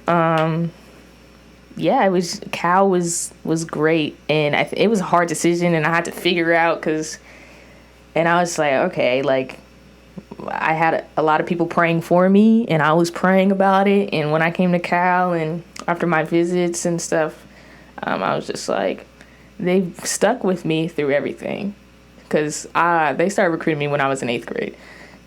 And they've seen all the ups and downs. They've seen me play some bad basketball. They've seen me some great basketball. They've seen me in the highs, the lows, the in-betweens. And they stayed true to who they were. And they continue to have a great relationship with me. And a lot of other schools did too. And I'm appreciative of that. But I was just like, I think there's something about Cal, like that I can go here and do something big and be around people like-minded, I think, where I knew that I was going to be able to grow as a person. And I think it was like big to be uniquely you here, and give student athletes the opportunity to be who they want to be and who they think they are, and give them the space to try to figure out who they are in that time. And actually, before then, my sister wanted to come to Berkeley. Okay. She went to JC route, went to JC for 2 years. And that was also a huge thing, because people don't realize the path that my sister has had to go through to be who she is. And she is the strongest out of all three of us, we think, because she had to make some decisions and go through some things that many people don't get out of. And with some people we grew up with and like our demographics, like going to JC or going to a junior college, you kind of get stuck. You get stuck there for years. It's very hard to get out of it. A lot of the people that I grew up with that I'm still really close with ended up dropping out. So it was really big for me during that time to go somewhere where I knew I can thrive and knew I could get the best education, because my parents had gone through a lot to get me here. And the people around me, I felt were relying on me to do what they couldn't do. Not everybody has the opportunity to go to college for free. And a lot of people I grew up with didn't have the money. Yeah. They didn't have, some of them didn't have 2-parent households. Most of them didn't have the money. And I had everything that I could do, like, for free. So for me, it was just like, I can go here and do some big things, I think. That's great that you understood that perspective from a very young age. And it's the same thing as, like, I mean, it's a very privileged perspective. And again, I can fully relate to that. And I think the thing about privilege, sometimes it has a very negative connotation, right? But I think that the worst thing a privileged person can do is not use it to their advantage, if that makes sense. If you already have the privilege, make the best of it with what you can, and that's what you're talking about, right? Because you have to understand that not everybody has this, so with what you have, you have to go for it. One of the examples I use to describe that is training for a marathon. Let's just call it that way. Some people have random shoes. Others can afford the shoes. Others can afford the shoes and have a treadmill. If you have those opportunities, you have to use them to your advantage. You have, like, if you have access to those things and you don't use them, that's worse. Like, that's the negative connotation to being privileged. But once you have access to that treadmill, to those shoes, to those clothes, you better use them to the best of your ability. And that's exactly what you're talking about, right? Like, once you do have access to free education, to being able to play basketball at top programs, like, you have to make the best of it. And it's awesome that you had that perspective from a young age, because I don't think people realize that until they're older. So that's awesome that you could put that into perspective. And it's awesome that you had your sister's experience to look at and compare and contrast to put things into perspective, because again, it would be even worse if you had that and didn't realize it until later. You know what I mean? For sure. And my brother as well too, because most people don't understand that Ivy Leagues don't get full scholarships. Exactly. So my brother played Ivy League. He played Division I basketball, but he was still in debt. Like, it wasn't a full ride. It wasn't anything like that. He had full ride opportunities, and he had a lot of them, but he thought Penn was the best for him, and that education you can never, it's an Ivy League. Like, like, you can never take back. So that's the decision he made. And at the time, we didn't, like, my brother's the first, so you live and you learn. Like, my parents didn't really know the basketball realm at that point. Like, they were learning and growing with him. So now my parents have all the game about how to network and maneuver a basketball, ways of life. My brother has all the game, especially as a coach now. So, like, I have a different perspective than a lot of different people, because I have all this free game that everybody's giving me.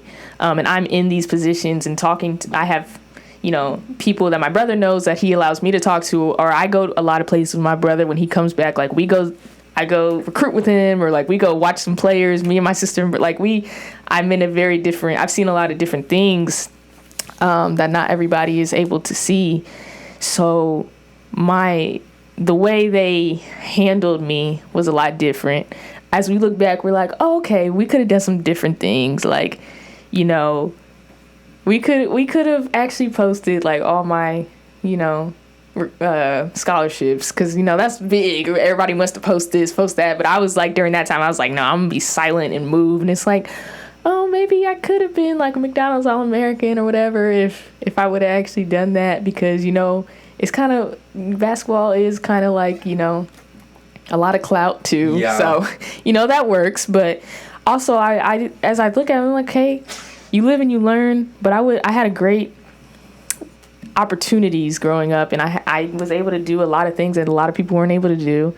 And my decision and my success isn't just like me. It's like, it's my boys that I was talking about that I grew up with. It's my cousins, it's my aunts, it's my uncles, it's my sisters, my family friends, the church. Like, I realized at a very young age that it wasn't just me that was getting the success. Like, when I was getting this stuff, everybody else was very happy, and everybody else was pouring into me. And a lot of people, especially like where my church is located in Los Angeles on Manchester, it's very, very different from where I grew up.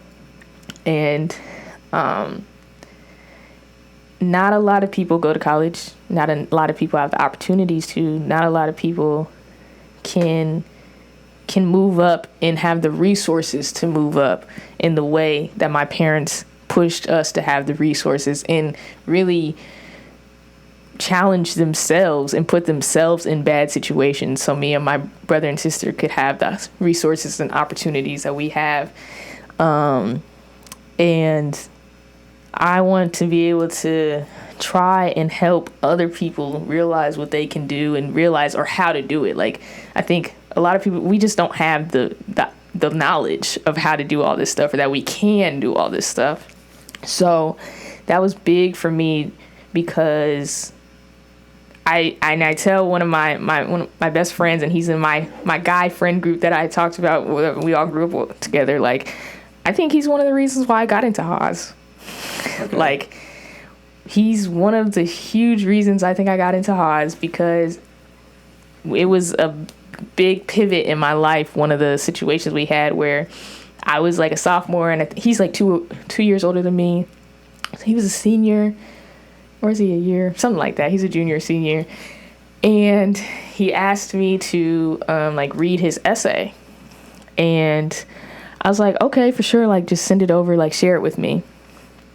And he went to a school in the inner city in Los Angeles, and a public school. And he was like, yeah, I just need you to read this for me. Like, you probably, like, in these AP classes, like, you know what you're doing. Like, I was like, all right.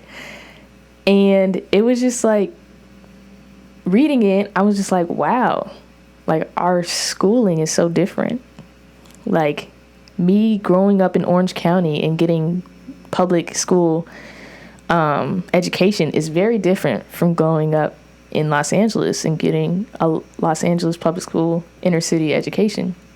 And there's a lot of different reasons of that, and we don't have to go into all that, but I was just like, he's about to graduate, and there's like some grammatical errors, there's like something, and I'm like saying this, and he should be good, because I wrote about it in my essay, and I asked him if we were good, but like, and I told him, like, we talked about it, I like called him right away, I was like, yo, like, and it's not a bad thing, like, he didn't know any better, it's not like, it's just like, I was like, okay, I'm gonna correct all this stuff, and I'm gonna send it back to you, but maybe you should send me your essays for the rest of the year, like, yeah. But like, it was just like crazy to me that he was so much older than me and about to like go off into the real world, and some of the grammatical errors are like just the phrases and stuff like that were wrong. I was just like, it's crazy. From that point on, I was just like realizing how much my education and how much the opportunities that I have to go to the schools that I had were big, because most of the times when growing up, I was like, I want to be with them. I want to go to their schools. Like, I want to, like, why aren't we living in LA? Why aren't we living in Carson with Grain? Like, why aren't we around black people? Like, why aren't we doing this? Like, but my parents strategically put us where we were for a reason. And there's multiple things in there. First is it's the success, right? I think that the older I get and the success I have tasted, it's realizing that even if it is individual success and not team success at times, that's still a team success with your tribe behind you. Like, to not realize that is horrible. You're not doing it alone. Yeah, you're not doing it alone, because when we do something right, or we get recognized or acknowledged or honored for something, it goes back to those 5 a.m.s with our parents. It goes back to our sibling support. It goes back to going to those practices and staying up late with the support and with the schoolwork, and the parents being strategical about education. Like, all these little things that just play a huge role, and it's not being successful alone. But then there's another side to that. It's realizing, again, the privilege of not everybody had this. Mm-hmm. Let me do something with this. And I think that's the whole point of this project, right? It's denting. It's to leave your dent in the universe and inspire others to do the same. And once you realize you have the ability to do that, you have to inspire others to do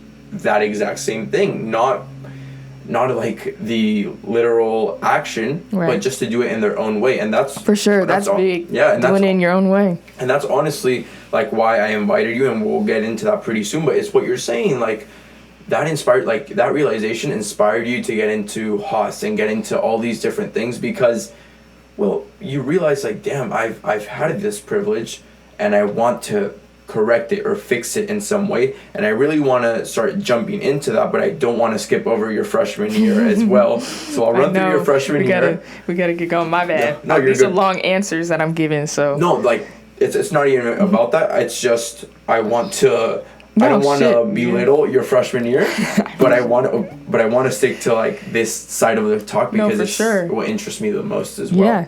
Maneuver us and move us where we need to go. Perfect. So speaking of Ivy League basketball, you made your debut against Harvard in 2019, and then in your first start against Utah is where you posted your career high, 26 points and 5 assists. And then what you mentioned in Vegas, your freshman year, you had that one game where you didn't score in the first half, but then you dropped 20 in the second. And the post-game interview, they were saying that you didn't even look like a freshman out there. So that's obviously a transition with basketball because it's different level. But it seemed to be like Kai was starting to feel herself in the basketball sense again. So what was that experience like? Obviously right before the pandemic, but that taste of college basketball, what was it like? Yeah, it was an amazing high, but such a low point of my life. It was so hard. People don't know, but I actually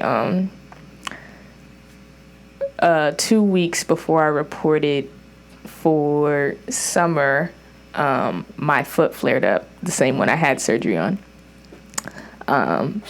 Like bad to where I didn't really know what was happening. I didn't know if the surgery was, and this is 3 years later. 3 years later, I was it just went out again, and it was hard to walk. I was just like, oh my gosh, I was just working out, getting ready for the summer and trying to be the best player I could to go in and prove myself. And even before that though, we can't skip over Lindsay left, a bunch of players left, so I was like, what am I going to do? So this is all happening at the same time, and I'm just like, oh my gosh, what's next? Who's going to be the coach? And all these calls are being made and all these people. And I actually never signed, my brother gave me this game, but I never signed my letter of intent. You don't technically have to sign the letter of intent. You just have to sign your scholarship, pretty much the money.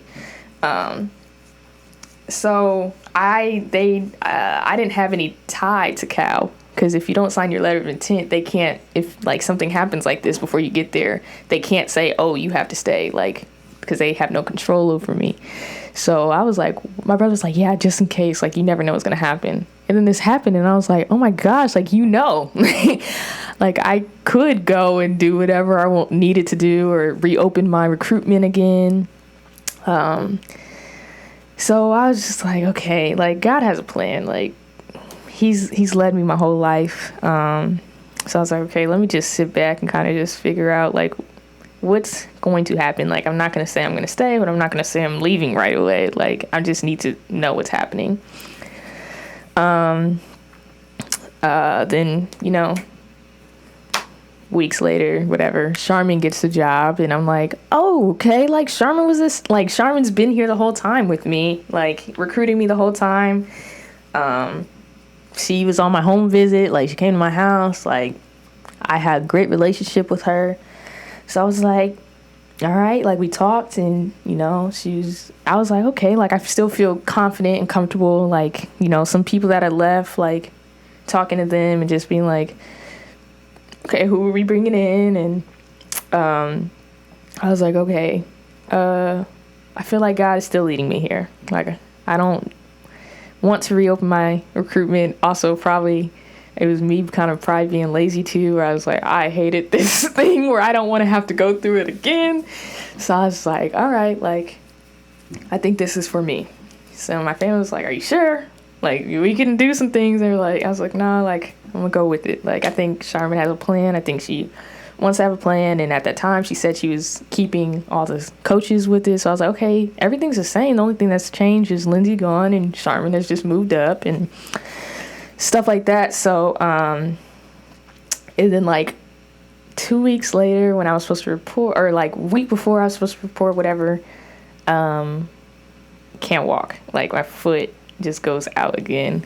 And I was just like, oh my gosh, what's happening? I went to my doctor. He put me in a cast. So literally I report to Cal in a cast. And I was just like, this is not a great way to start off everything, especially with all this uncertainty and everything happening. Like, I can't.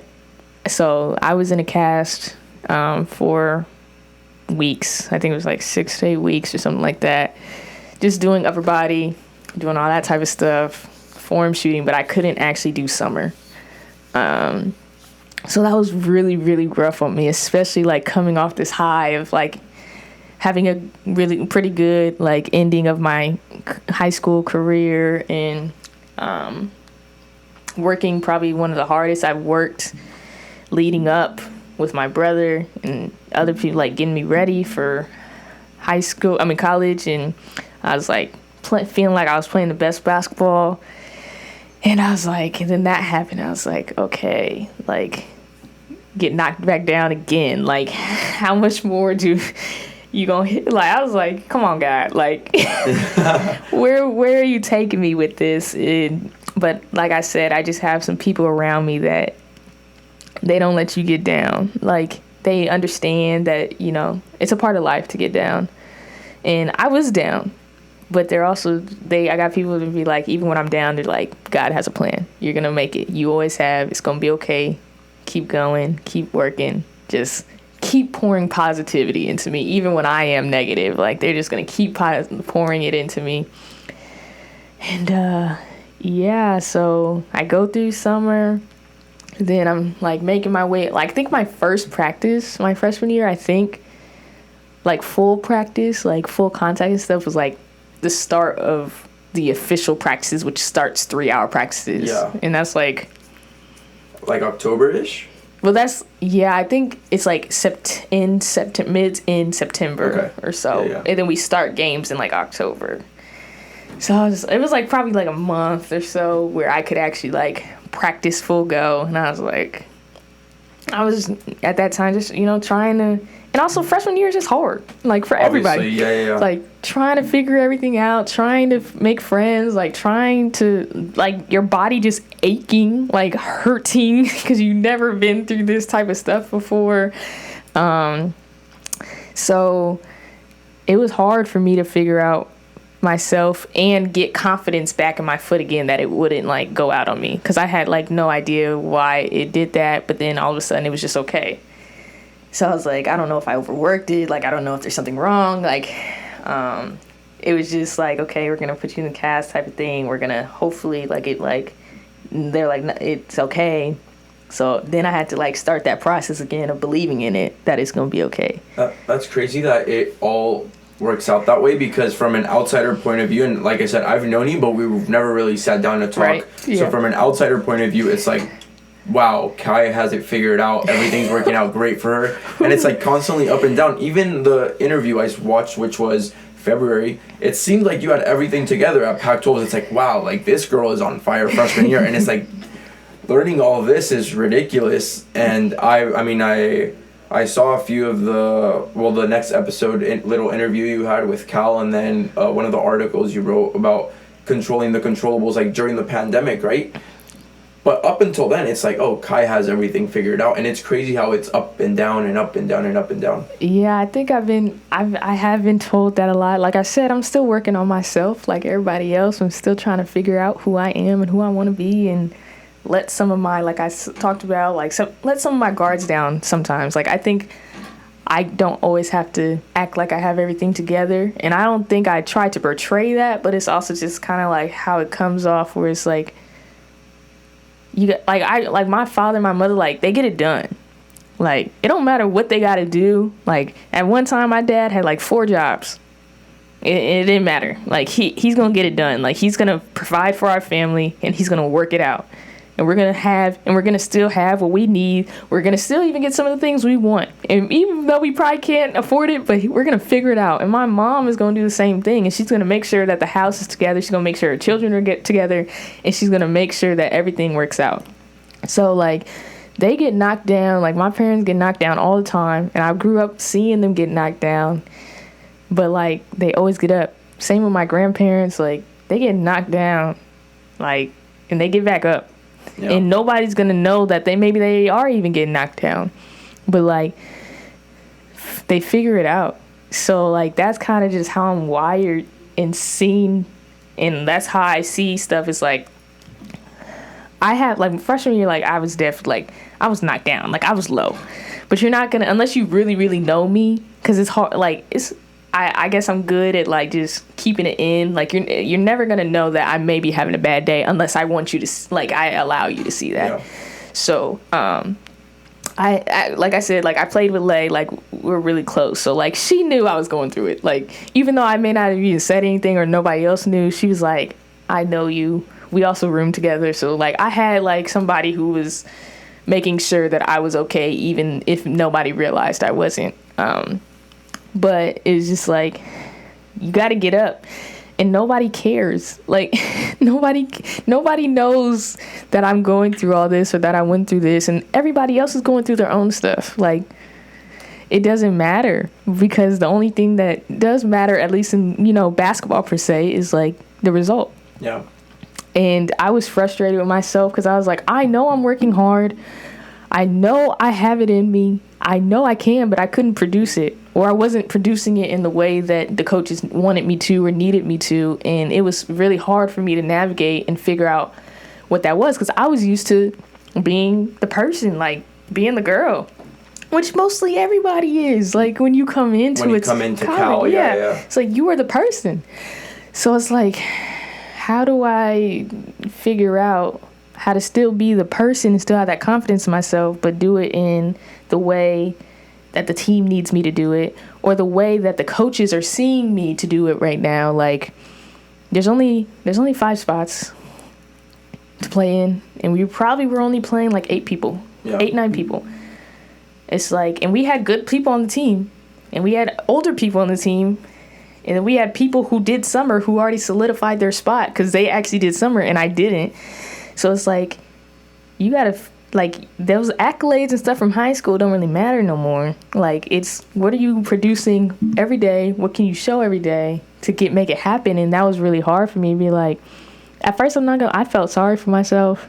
I was like, I was supposed to do this. They told me I was going to do this. I was going to do that. And I had, you know, like, good relationships with coaches too. And I was like, you know, they were talking to me. They're like, you're doing really good. You're doing good. Like, you're doing good. It's like, okay, well, then what am I not doing? Like, like if I'm doing good. So it was really hard for me to kind of figure that out. Like everybody. And I think every freshman kind of goes through this in their own way. Like everybody's freshman year is going to look different. Or even as you continue like this stuff, like, you know, it doesn't leave. Like, no. So I think, you know, my brother was at Stanford at this time too, so we kind of came into the Bay together, so that was cool. I had somebody that I could... He coached at Stanford, right? Yes, he was on the support staff, so he was the director of player development at Stanford. We both came into the Bay at the same time, which, you know, God works. Like, he knew I needed somebody that's not uber close, but like close enough where I can get to him and stuff. And we had some support staff my freshman year.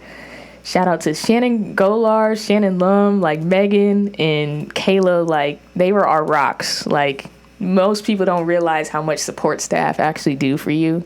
Like, the coaches are there and they got to do what they got to do. But they're also recruiting and doing all this type of stuff, and they need some help too. And those support staff, like, I'm still super close to all of them and still talk to them, even though they've all gone on and done their things. Like, they are the reason, I think, why I got through my freshman year. For sure. Like, a huge reason why I got through it. And my brother had that conversation with me after a game where I was kind of just forcing stuff. Like, I finally got it. I got in and I was like, okay, like, I got to make it happen. And he was just like, you need to just relax. Like, you need to forget it. Stop feeling sorry for you. Like, it was just really like, stop feeling sorry for yourself. Like, stop it. Like, do what the team needs you to do. I am huge on team personally. Like, I'm going to high five. I'm going to yell. I embarrass people a lot. Like, I don't realize I'm doing it, but then when I look back at film, I'm like, ooh, I looked crazy, but I don't really care. Like, it is like, I get hyped and stuff. Yeah. So that's me. I can fully relate to that. The passion inside and everything. Yeah, so. It's like, it just comes out. So it's like, He was just like, you are supposed to be the best. Like, you are. That's a part of your values. Like, you're a great teammate. You're one of the loudest on the court because I have a loud voice, and it will all come together. But you gotta like stop feeling so, and you gotta work. Like, how many shots are you getting up after practice? When are you going into practice? Like, what are you actually doing to make it happen? Because when you get your opportunity, it's gonna happen. Like, yes. You got, like, when you get that one, you sometimes in college basketball or college sports, you get one opportunity, and what are you gonna do with it?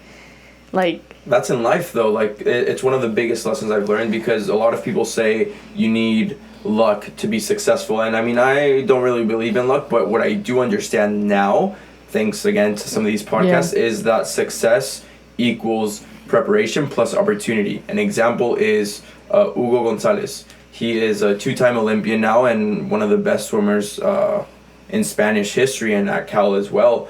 And last summer for the Tokyo Olympics, like, he had good times at Europeans and at Tokyo. Mm-hmm. But he went to a meet in Barcelona in between, and that time would have, because this is him versus the lane, like, this is him against time, that time would have placed him in the top finalists at the Olympics. Wow. But he didn't do that there in those opportunities, and it's like he's capable of it, but it's when you reach for that opportunity that you have to make the best of it. So you have to stay prepared, like you said. Yeah, that's what. And he was like, and it was like this like come to Jesus moment that we call, like, he was like in my face, and my mom was like over here, and my sister, like my whole family came up for the game, and one of my teammates was like right here, like, she's kind of like my sister now. She's from the Netherlands, and her family can't do anything, so she literally like comes home with me. Yeah. Like, even now that I'm leaving, she's still going. She's like, yeah, I'm still going home for Christmas. Like, her home is my home. That's awesome. But she was like, we were all just there,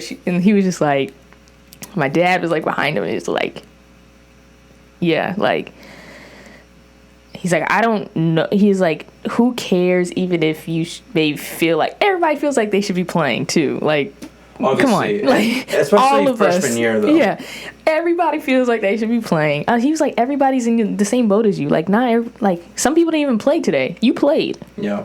And it's being thankful for those little things. For sure. As you said later on, like, embrace the little things. And I went through the same thing my freshman year and leading into the pandemic as well. Like, I went to to see a psychologist as a kid before, but then especially during this time, right? And it's a whole identity crisis, at least for me. I redshirted my freshman year, and then the pandemic hit, and all these things came up. And to me, the way I like to call it is The Obstacle is the Way, which is a title of a book. It's from an entry in the book Meditations by Marcus Aurelius, many, many, many years ago. But there's this line, like, there's this one of these entries in the book, because the book is just his journal that came out centuries later. And it says, the impediment to action advances action. Whatever stands in the way becomes the way, meaning the obstacle is the way. And I think that that's what kept pushing me, in the sense, like, as soon as I learned that, it changed my life. And that book, I read it not this summer, the past summer, when, like, right before surgery. I was like, I have to read it. And surgery was like the best experience of my life, because I went in with that mentality. But if I would have understood that before, it would have changed me. And I think, in a way, the obstacle has been the way for you, because yes, you did face injuries and you went through all of that, but pandemic hits. Horrible. You were injured sophomore year and no action again. Horrible. The events with George Floyd, to name one, horrible. But what you did with that, I think, is amazing. And it's like, honestly, the main reason why I've really been wanting to invite you here, because you could have just sat there and not taken any action, but literally the obstacle was the way, in the sense of pandemic. You talked about controlling the controllables. Your injury, you focused on Haas. And I remember when Cal Women's Basketball posted that video of you getting in and all your teammates cheering for you as soon as you got in, and you talking about, well, I want to get into this school to help others that haven't had the same opportunities as I have.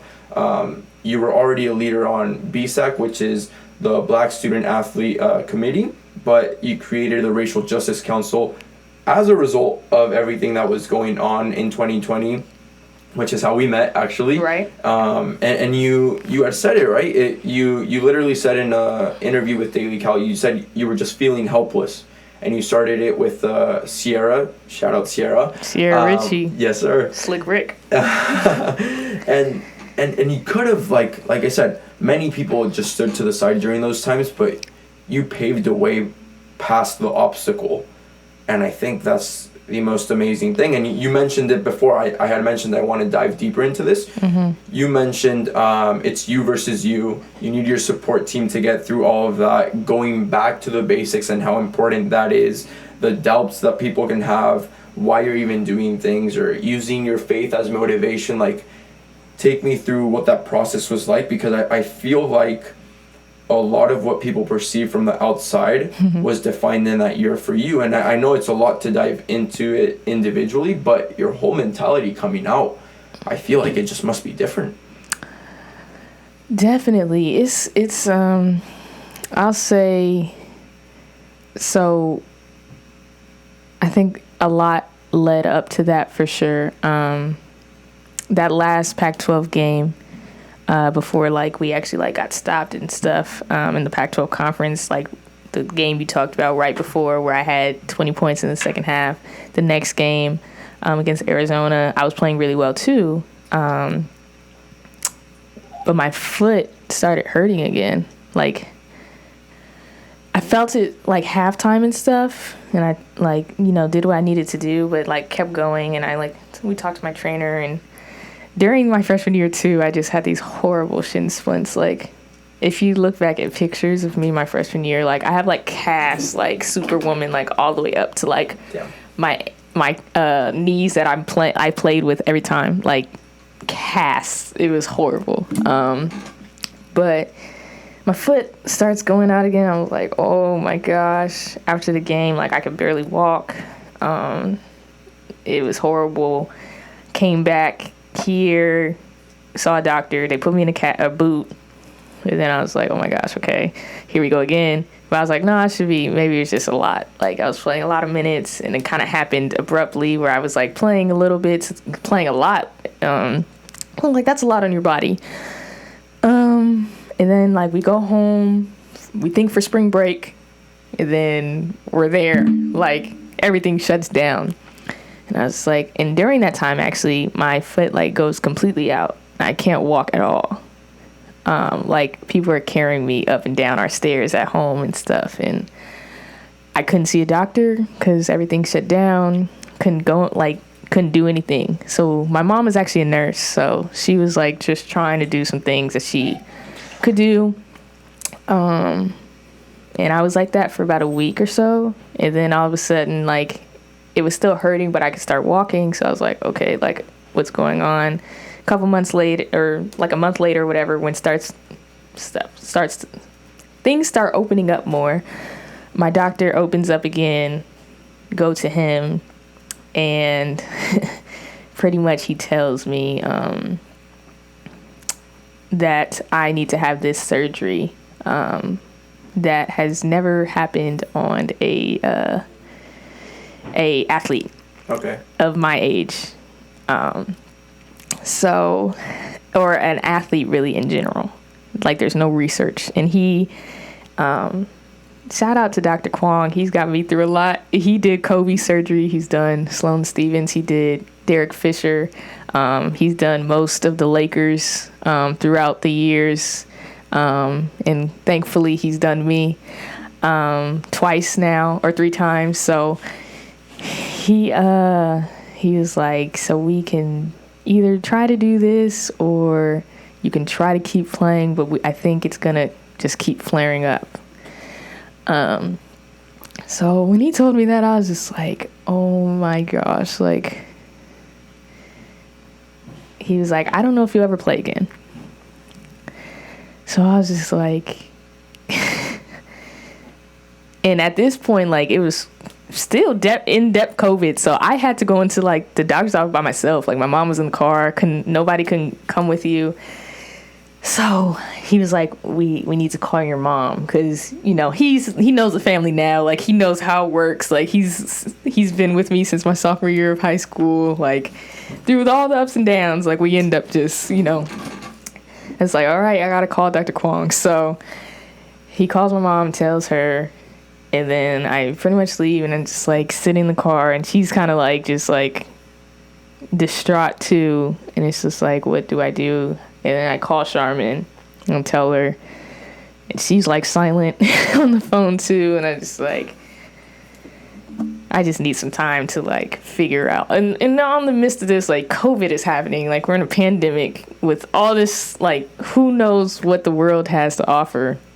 And I get this news that I may never play again, or may never be able to play at the height that I can again. It's like, all right, so next steps.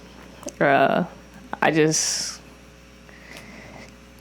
don't even know. Like, I was like... Yeah, it's crazy times for sure. And, like, a question I would have, because I think it's crazy everything that you managed to do. But, again, to me, my phrase is the obstacle is the way. Some other people can say everything happens for a reason. For sure. There's different ways to say it, right? But I think, especially for me, like, when the pandemic happened, it was an opportunity for me to find my family again. And I mean, you talked about it, how much closer you were with your family. And for sure, it was the first time we were all together again for years. So and it's like, it's that, and then it's learning to put things into perspective and working on other projects. Like, if it weren't for the pandemic, I would have never gotten into content. If it weren't for my surgery, I wouldn't have dived deeper into this project that I'm still working on right now and growing those things. Do you think that, in a way, and it's gonna sound bad at first, but I think there's a good outcome outside of it. All these bad things happen, from the injury to spending time locked away in a sense, to then coming back that summer online and with everything going on, but producing the Racial Justice Council and everything you've done with your voice. Is there a happy ending to that negative, or is there a happy ending to that nightmare, is what I'm trying to say? Absolutely. I think, God makes everything happen for a reason. And I think it gave me a lot of clarity. I don't think I would say if it wasn't for the pandemic, I wouldn't have it. If it wasn't for my surgery, I don't think I would have done the length of I did to try to, I guess, use my voice. Because I had the surgery, I ended up having the surgery, and I had to stay home instead of coming and reporting, because I still had a season. Yeah. Charmin thankfully just understood where I was at, and my doctor was in SoCal, my therapists were in SoCal, and once you have something major like that, like, you want to stay with the people who did it and who know it and stuff like that. And I have a really great group of medical people here. I mean, in SoCal. So she was comfortable with me staying back and being with my family and making sure that I still had the support that I needed. And I think when the George Floyd situation happened, I had already had surgery, and my brother was home, my sister was home, my grandma came to live with us, my parents, and we have very in-depth conversations as a family. Like, we go at each other, like, and we just very intellectual people too, so it's just like, you're gonna hear a lot of debates. So when that happened, to just see my brother like cry for not the first time, but like the first time about something like that, like somebody that we don't even know and stuff. And I mean, I have always been scared of the schools I go to, and when I see police, I'm like, oh shoot, like, most people don't get like that, but I'm like, oh no, like, you gotta act a certain way. And I think just thinking about a lot of situations that we've been in as a family or where we live and stuff, and just all the things that we go through as being African Americans in this country is really, really hard. And to know that my brother or my father, at any day, that could have been them. Like, any day.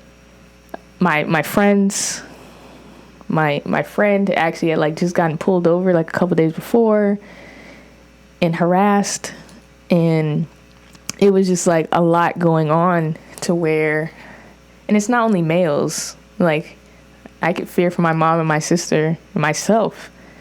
And it was just like very heavy moment, and just, like I said, helpless moment. And I think a big thing was knowing that I was in this position where I couldn't do anything that I usually do. Basketball is usually my outlet. It's my peace. I couldn't do that. At this point, I couldn't even walk. So, like, I was literally, and I had a lot of complications with the surgery, too. So I was literally, like, I could only sit in the chair. If I wanted to go to the bathroom, somebody had to carry me. Like, I couldn't do anything for myself. And then to see this, it's like, they can't do anything for themselves either.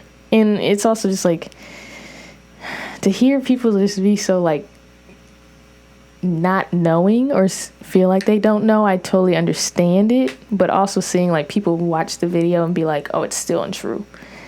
It's just like, it was just hard to hear all these different opinions where it's like, this isn't new. This is the life we've always lived. And I've been taught very different ways of how I even grow up in the neighborhood that I grew up, because my parents are scared and don't want to put us in positions to be a George Floyd or Sandra Bland or stuff like that. Like, so I don't know. It was just a time where I was like, what can I do? And I think my freshman year, we had a couple of us kneeled. Some people raised their fists. Some people just were supporting us there for our national anthem. And we had some pictures of that. And I kneeled with and we all locked hands, though. Like, no matter what you chose to do, you could do whatever you wanted, but we were going to lock hands. We were going to be in unison. And when I went back and looked at those pictures, it was so much more powerful. And we had, like, Black History Month shirts on. And I think I just made a post about that on Instagram and kind of how I was feeling. And I was just like, okay, like, what's next? So a big thing I wanted to do was, how it started was create a Black student athlete video. Because I thought that, and I actually wasn't even on BSAC. I was just a part of BSAC. I wasn't on the board at the time.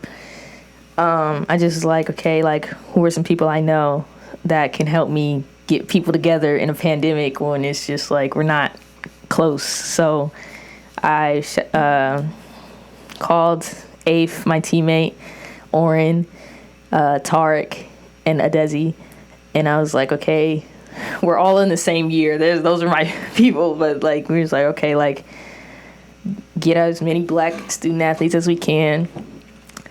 And like, we got to figure, and I reached out to Bobby Thompson and was like, okay, like, how can we make this happen? Like, okay, so we need somebody to produce the video, because I don't have those technical skills. Like, what do we want to say? What do we want to convey? Like, how do we get everybody's voices heard? And I didn't know if actually people were going to even like want to do it. But once we started reaching out to people, there was a lot of people actually that wanted to do it. So I was like, okay, like, all right, like, we were having, the like 5 of us were having meetings. It's like, okay, Desi knew somebody who actually graduated from Cal, Chase, who is an amazing videographer and producer and stuff. And like, the stuff he creates is absolutely amazing. So I can't even lie. When she was like, I have somebody, I was like, oh shoot, we're going to have some like horrible, I don't know if this person really knows what they're doing, but he did for sure. And then it was like, okay, what do we want to say? So we sent out a Google form, and like with just a bunch of questions about how people were feeling and giving our Black student athletes a voice. And then I compiled all the answers into a speech, and then we divided up the speech that I wrote from the answers, and then we were like, okay, you have this allotment of people, you have this allotment of people, you like reach out to them, Instagram, it don't matter if you don't have their number, email them. We were like harassing people, kind of. We were like, please get this video to us, this is what we need, this is what you need to say, or this what the sign you need to hold up. And then we were like, okay, like Chase was like, I think a voiceover would be cool over Cal. And I was like, okay, like who's gonna do this voiceover? And the person that we were gonna have to do the voiceover couldn't do it.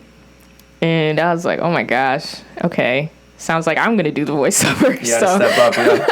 So I was like, okay, well, let me try to get a voice together. And long story short, sorry, I'm a little ranting, you're good. It all came together, and I think that video is actually in the midst of this. I was also talking to Sierra after Charmin had a conversation with us, and we were like, what?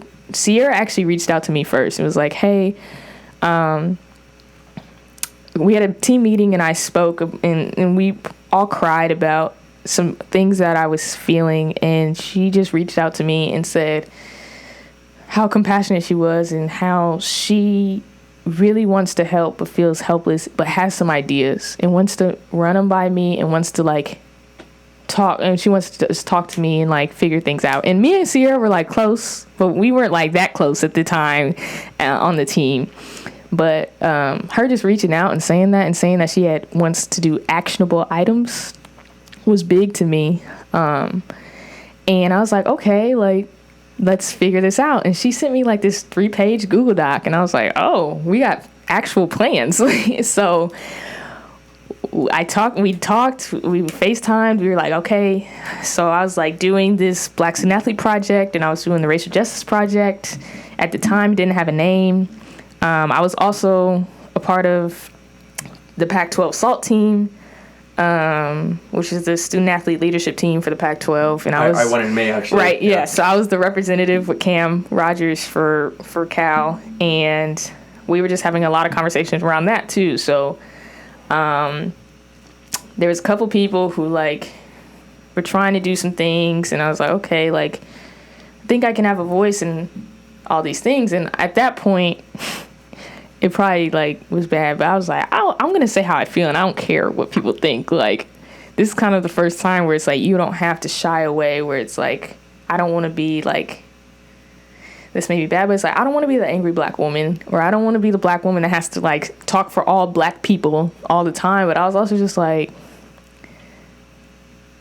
I'm one of maybe 3 or 4 out of like the 20 people here. Like, something has to be said. So yeah, long story short, there was a lot that went into all of those, which is we don't have to get into because I know it's a time strength, but it was a big pivot for me. And also it was something that I was able to pour myself into when I didn't have basketball. Yeah, and like I talked to Reese Whitley about this as well. Like here, he was a part of it. Yeah, I saw he was a part of it. And when we talked, he was like, "Dude, like I'm tired of the media and always having to be that person." But at the same time, like if somebody doesn't step up, then who will? You know, and it's that conflict tiring. Where it's tiring, but you feel the responsibility and all these things. But I think what you were able to accomplish with that, I don't know, at least from an outsider point of view, it like changed who you were, at least at Cal, like everything that happened after that. Because again, the recognition looks beautiful, but you don't do it for the recognition. Right. It's just a result of the work. And when you did that to be able to express yourself and let things go and have it be an outlet, when you didn't have basketball, when you didn't have school, well, you were like, let's make these videos, let's go do the big Zoom with everyone, which is how we met. And then I DM'd you, and it was like, yeah, I want to help out with this too, and little things like that. But you ended up being, I mean, you were on the first thing that caught my eye that I was like, damn, was the being on the cover of Slam for the presidential elections in 2020. Yeah. Being invited by the Pac-12 to do the Amplifying Voices for Change, doing that talk. And then, I mean, things that were added to that, like the Muscle Milk Student Athlete of the Month, and then you were at the Black Student Athlete Summit just now, and then there was an ESPN Black Symposium which you were at as well, and just recently you and Sierra won a Catalyst Award for that work. Congratulations to you and to Sierra.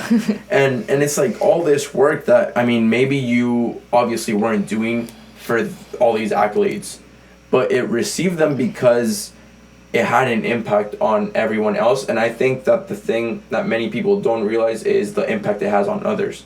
If it weren't for that, I would have never thought about, oh, I could do this, or I could help out in this way. And I've learned so much from you guys just through this process, but I think that the best lesson out of it all is you were so focused on basketball and school and all these things, and in your lowest moment, you were able to find something to replace all of this with, do great work, and I'm not sure if you realize, but impact so many people along the way.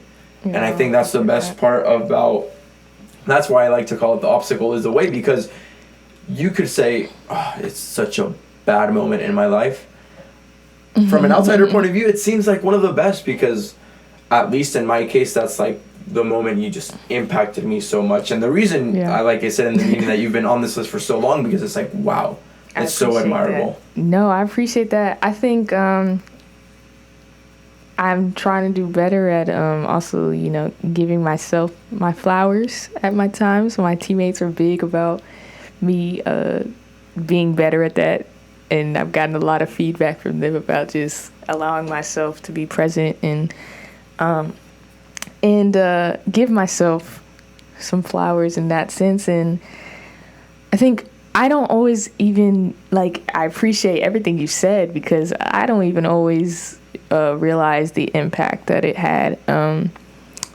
Definitely, I realized when, people came back and we were back in school and stuff, and being able to be so close with my hands in the Cameron Institute and, the AD and everything like that. I think I have access, which I'm very appreciative of for sure, to a lot of different things within Cal. And I've been grateful for the opportunities to have my hands in a lot of different things. But sometimes I'm like, dang, I didn't realize that it really, had the effect that it did have on people. And my Cal experience definitely changed during that time, for sure, where I think, it's cliche, but the more than an athlete from LeBron, but that was the moment in my life where I really, really felt more than an athlete at the university. There's a lot, like I said, as my team is there's a lot to me. I love theater and I love dance and I love watching stuff. There's a lot of different weird things that I actually love just because of my upbringing that people don't really realize or know about because they know me as a basketball player. But that was the time where I was I can do other things other than playing basketball. I am okay, maybe good at organizing things or bringing people together and stuff like that. But it also taught me a lot about myself, not getting too big in the accolades and trying to do the work more. And I think Sierra is having her by my side for the Racial Justice Council, then bringing you on and Bryn on was amazing because it was always about the work for us and what are we going to do next and balancing each other out instead of trying to get accolades per se and trying to get the most people to. I was we could have 5 people at our meetings, but if there are 5 people that want to work, that's big. And we ended up having thankfully more than 5 all of our meetings, but it allowed us to allow others to be seen in ways they'd never been seen before. I think for sure. And I think the best part about it all is, all right, you have 5 people at a meeting, 15, 20, 25, 30, all these things. But I think, at least in my projects, the way I go about things is if it impacts one life, that's enough. That's good. I'm not going to chase after the accolades or the recognition because that's not what it's about. And Bobby Thompson was actually the one that told me this. He was in the moments when you're least expecting it is when it will come. And that's been the case in so many things, especially recently in the past 2, 3, 4 months for me.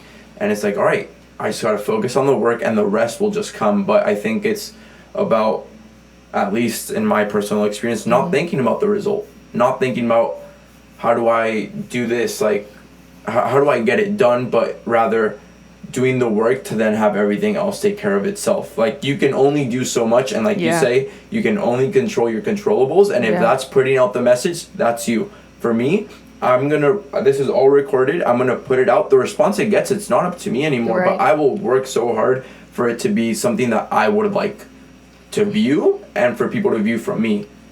But it gets to a point where you control your controllables, and that's it. I think that's also what's so special about Cal too, though, because not everybody has this opportunity to use the voice that we can use, or get the access to other people that we can. I would say the Black Student Athlete video is one of my biggest special moments at Cal. Like, through all of everything, basketball, all of the, like, the Black Student Athlete video is like prized possession for me and a lot of others who are part of the making of it, because the work that it actually took to put that together during a pandemic, and like the outcome that it actually had, and the people's voices that we're able to see, and it would play it on like the Pac-12 network, like it was on TV, like all types of stuff. But I don't think I would have been able to have the confidence to do it if I didn't have the people around me at Cal, and if I didn't just, I feel like there's just something you learn here at Cal where it's just like, you can do it. It may not always be easy. It's going to be hard. Some people are going to tell you can't do it.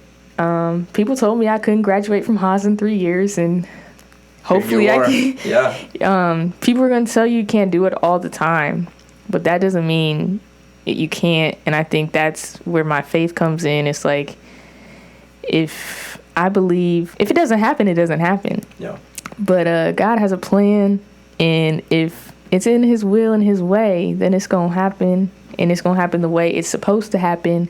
And I think what's big, and a big thing that I've learned, and I'm still learning, because these past couple months for me have been like, just to be completely like authentic and honest, very challenging. I've had a lot of ups and downs, mentally, emotionally, physically, just trying to figure out what's next and who do I want to be, and getting the courage to do what I want to do and what I need to do. And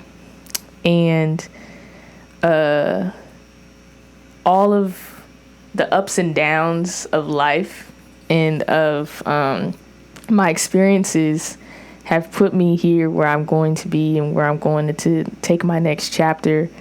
But being present and being in the moment is really big, and allowing yourself to feel the emotions that you need, like being sad, being happy, being too happy sometimes, being too sad sometimes, like not understanding anything that you're actually feeling, not wanting to get up and do anything that day, but knowing you have to. Like, there's a lot of emotions that go into a lot of different things and a lot of different decisions, and I feel like you have to stay in those moments, and you have to figure out how to get through them at your own pace and at your own time in your own way, without being like people are like, Michael Jordan did this, Michael Jordan's the best, Michael Jordan did this. But it's like, when he put out The Last Dance, like, it was like, oh, he was going through some things. Like, he quit for a little bit, he came back, but like, he needed his time too to figure out what was for himself. And I think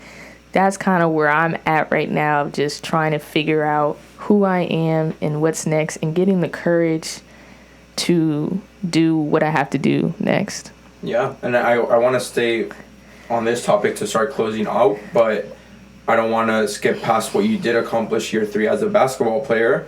You were back from injury, 22 games, 12 starts, third on the team with assists and steals, and 7 games of double figures. And obviously where you're at now is graduating from the Haas School of Business in 3 years. You're transferring to Colorado State to continue playing, to start your post-grad studies, and 2 more years of NCAA basketball eligibility wise, so Yeah. that's awesome. In that sense, with everything you were saying, what you were saying reminded me of a video that I love on YouTube. That it's something I watch before I start projects, which is Do What You Can by Casey Neistat. And it's everything you were saying, like, do what you can. You can't come back from the same injury 3 times until you can. Right. You can't be a student athlete at a top university getting a top degree in business while doing all these projects on the side and inspiring a next generation, honestly, until you can, and it's all those little things. But like you said, there is a hard part to it.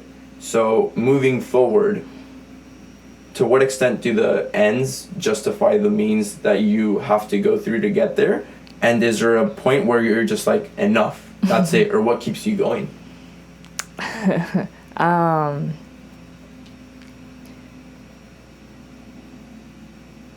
What keeps me going? Or is there ever enough? Yeah. I am just being real. I am in that right now. I'm going through that. What keeps me going? It's my family for sure. It's God for sure.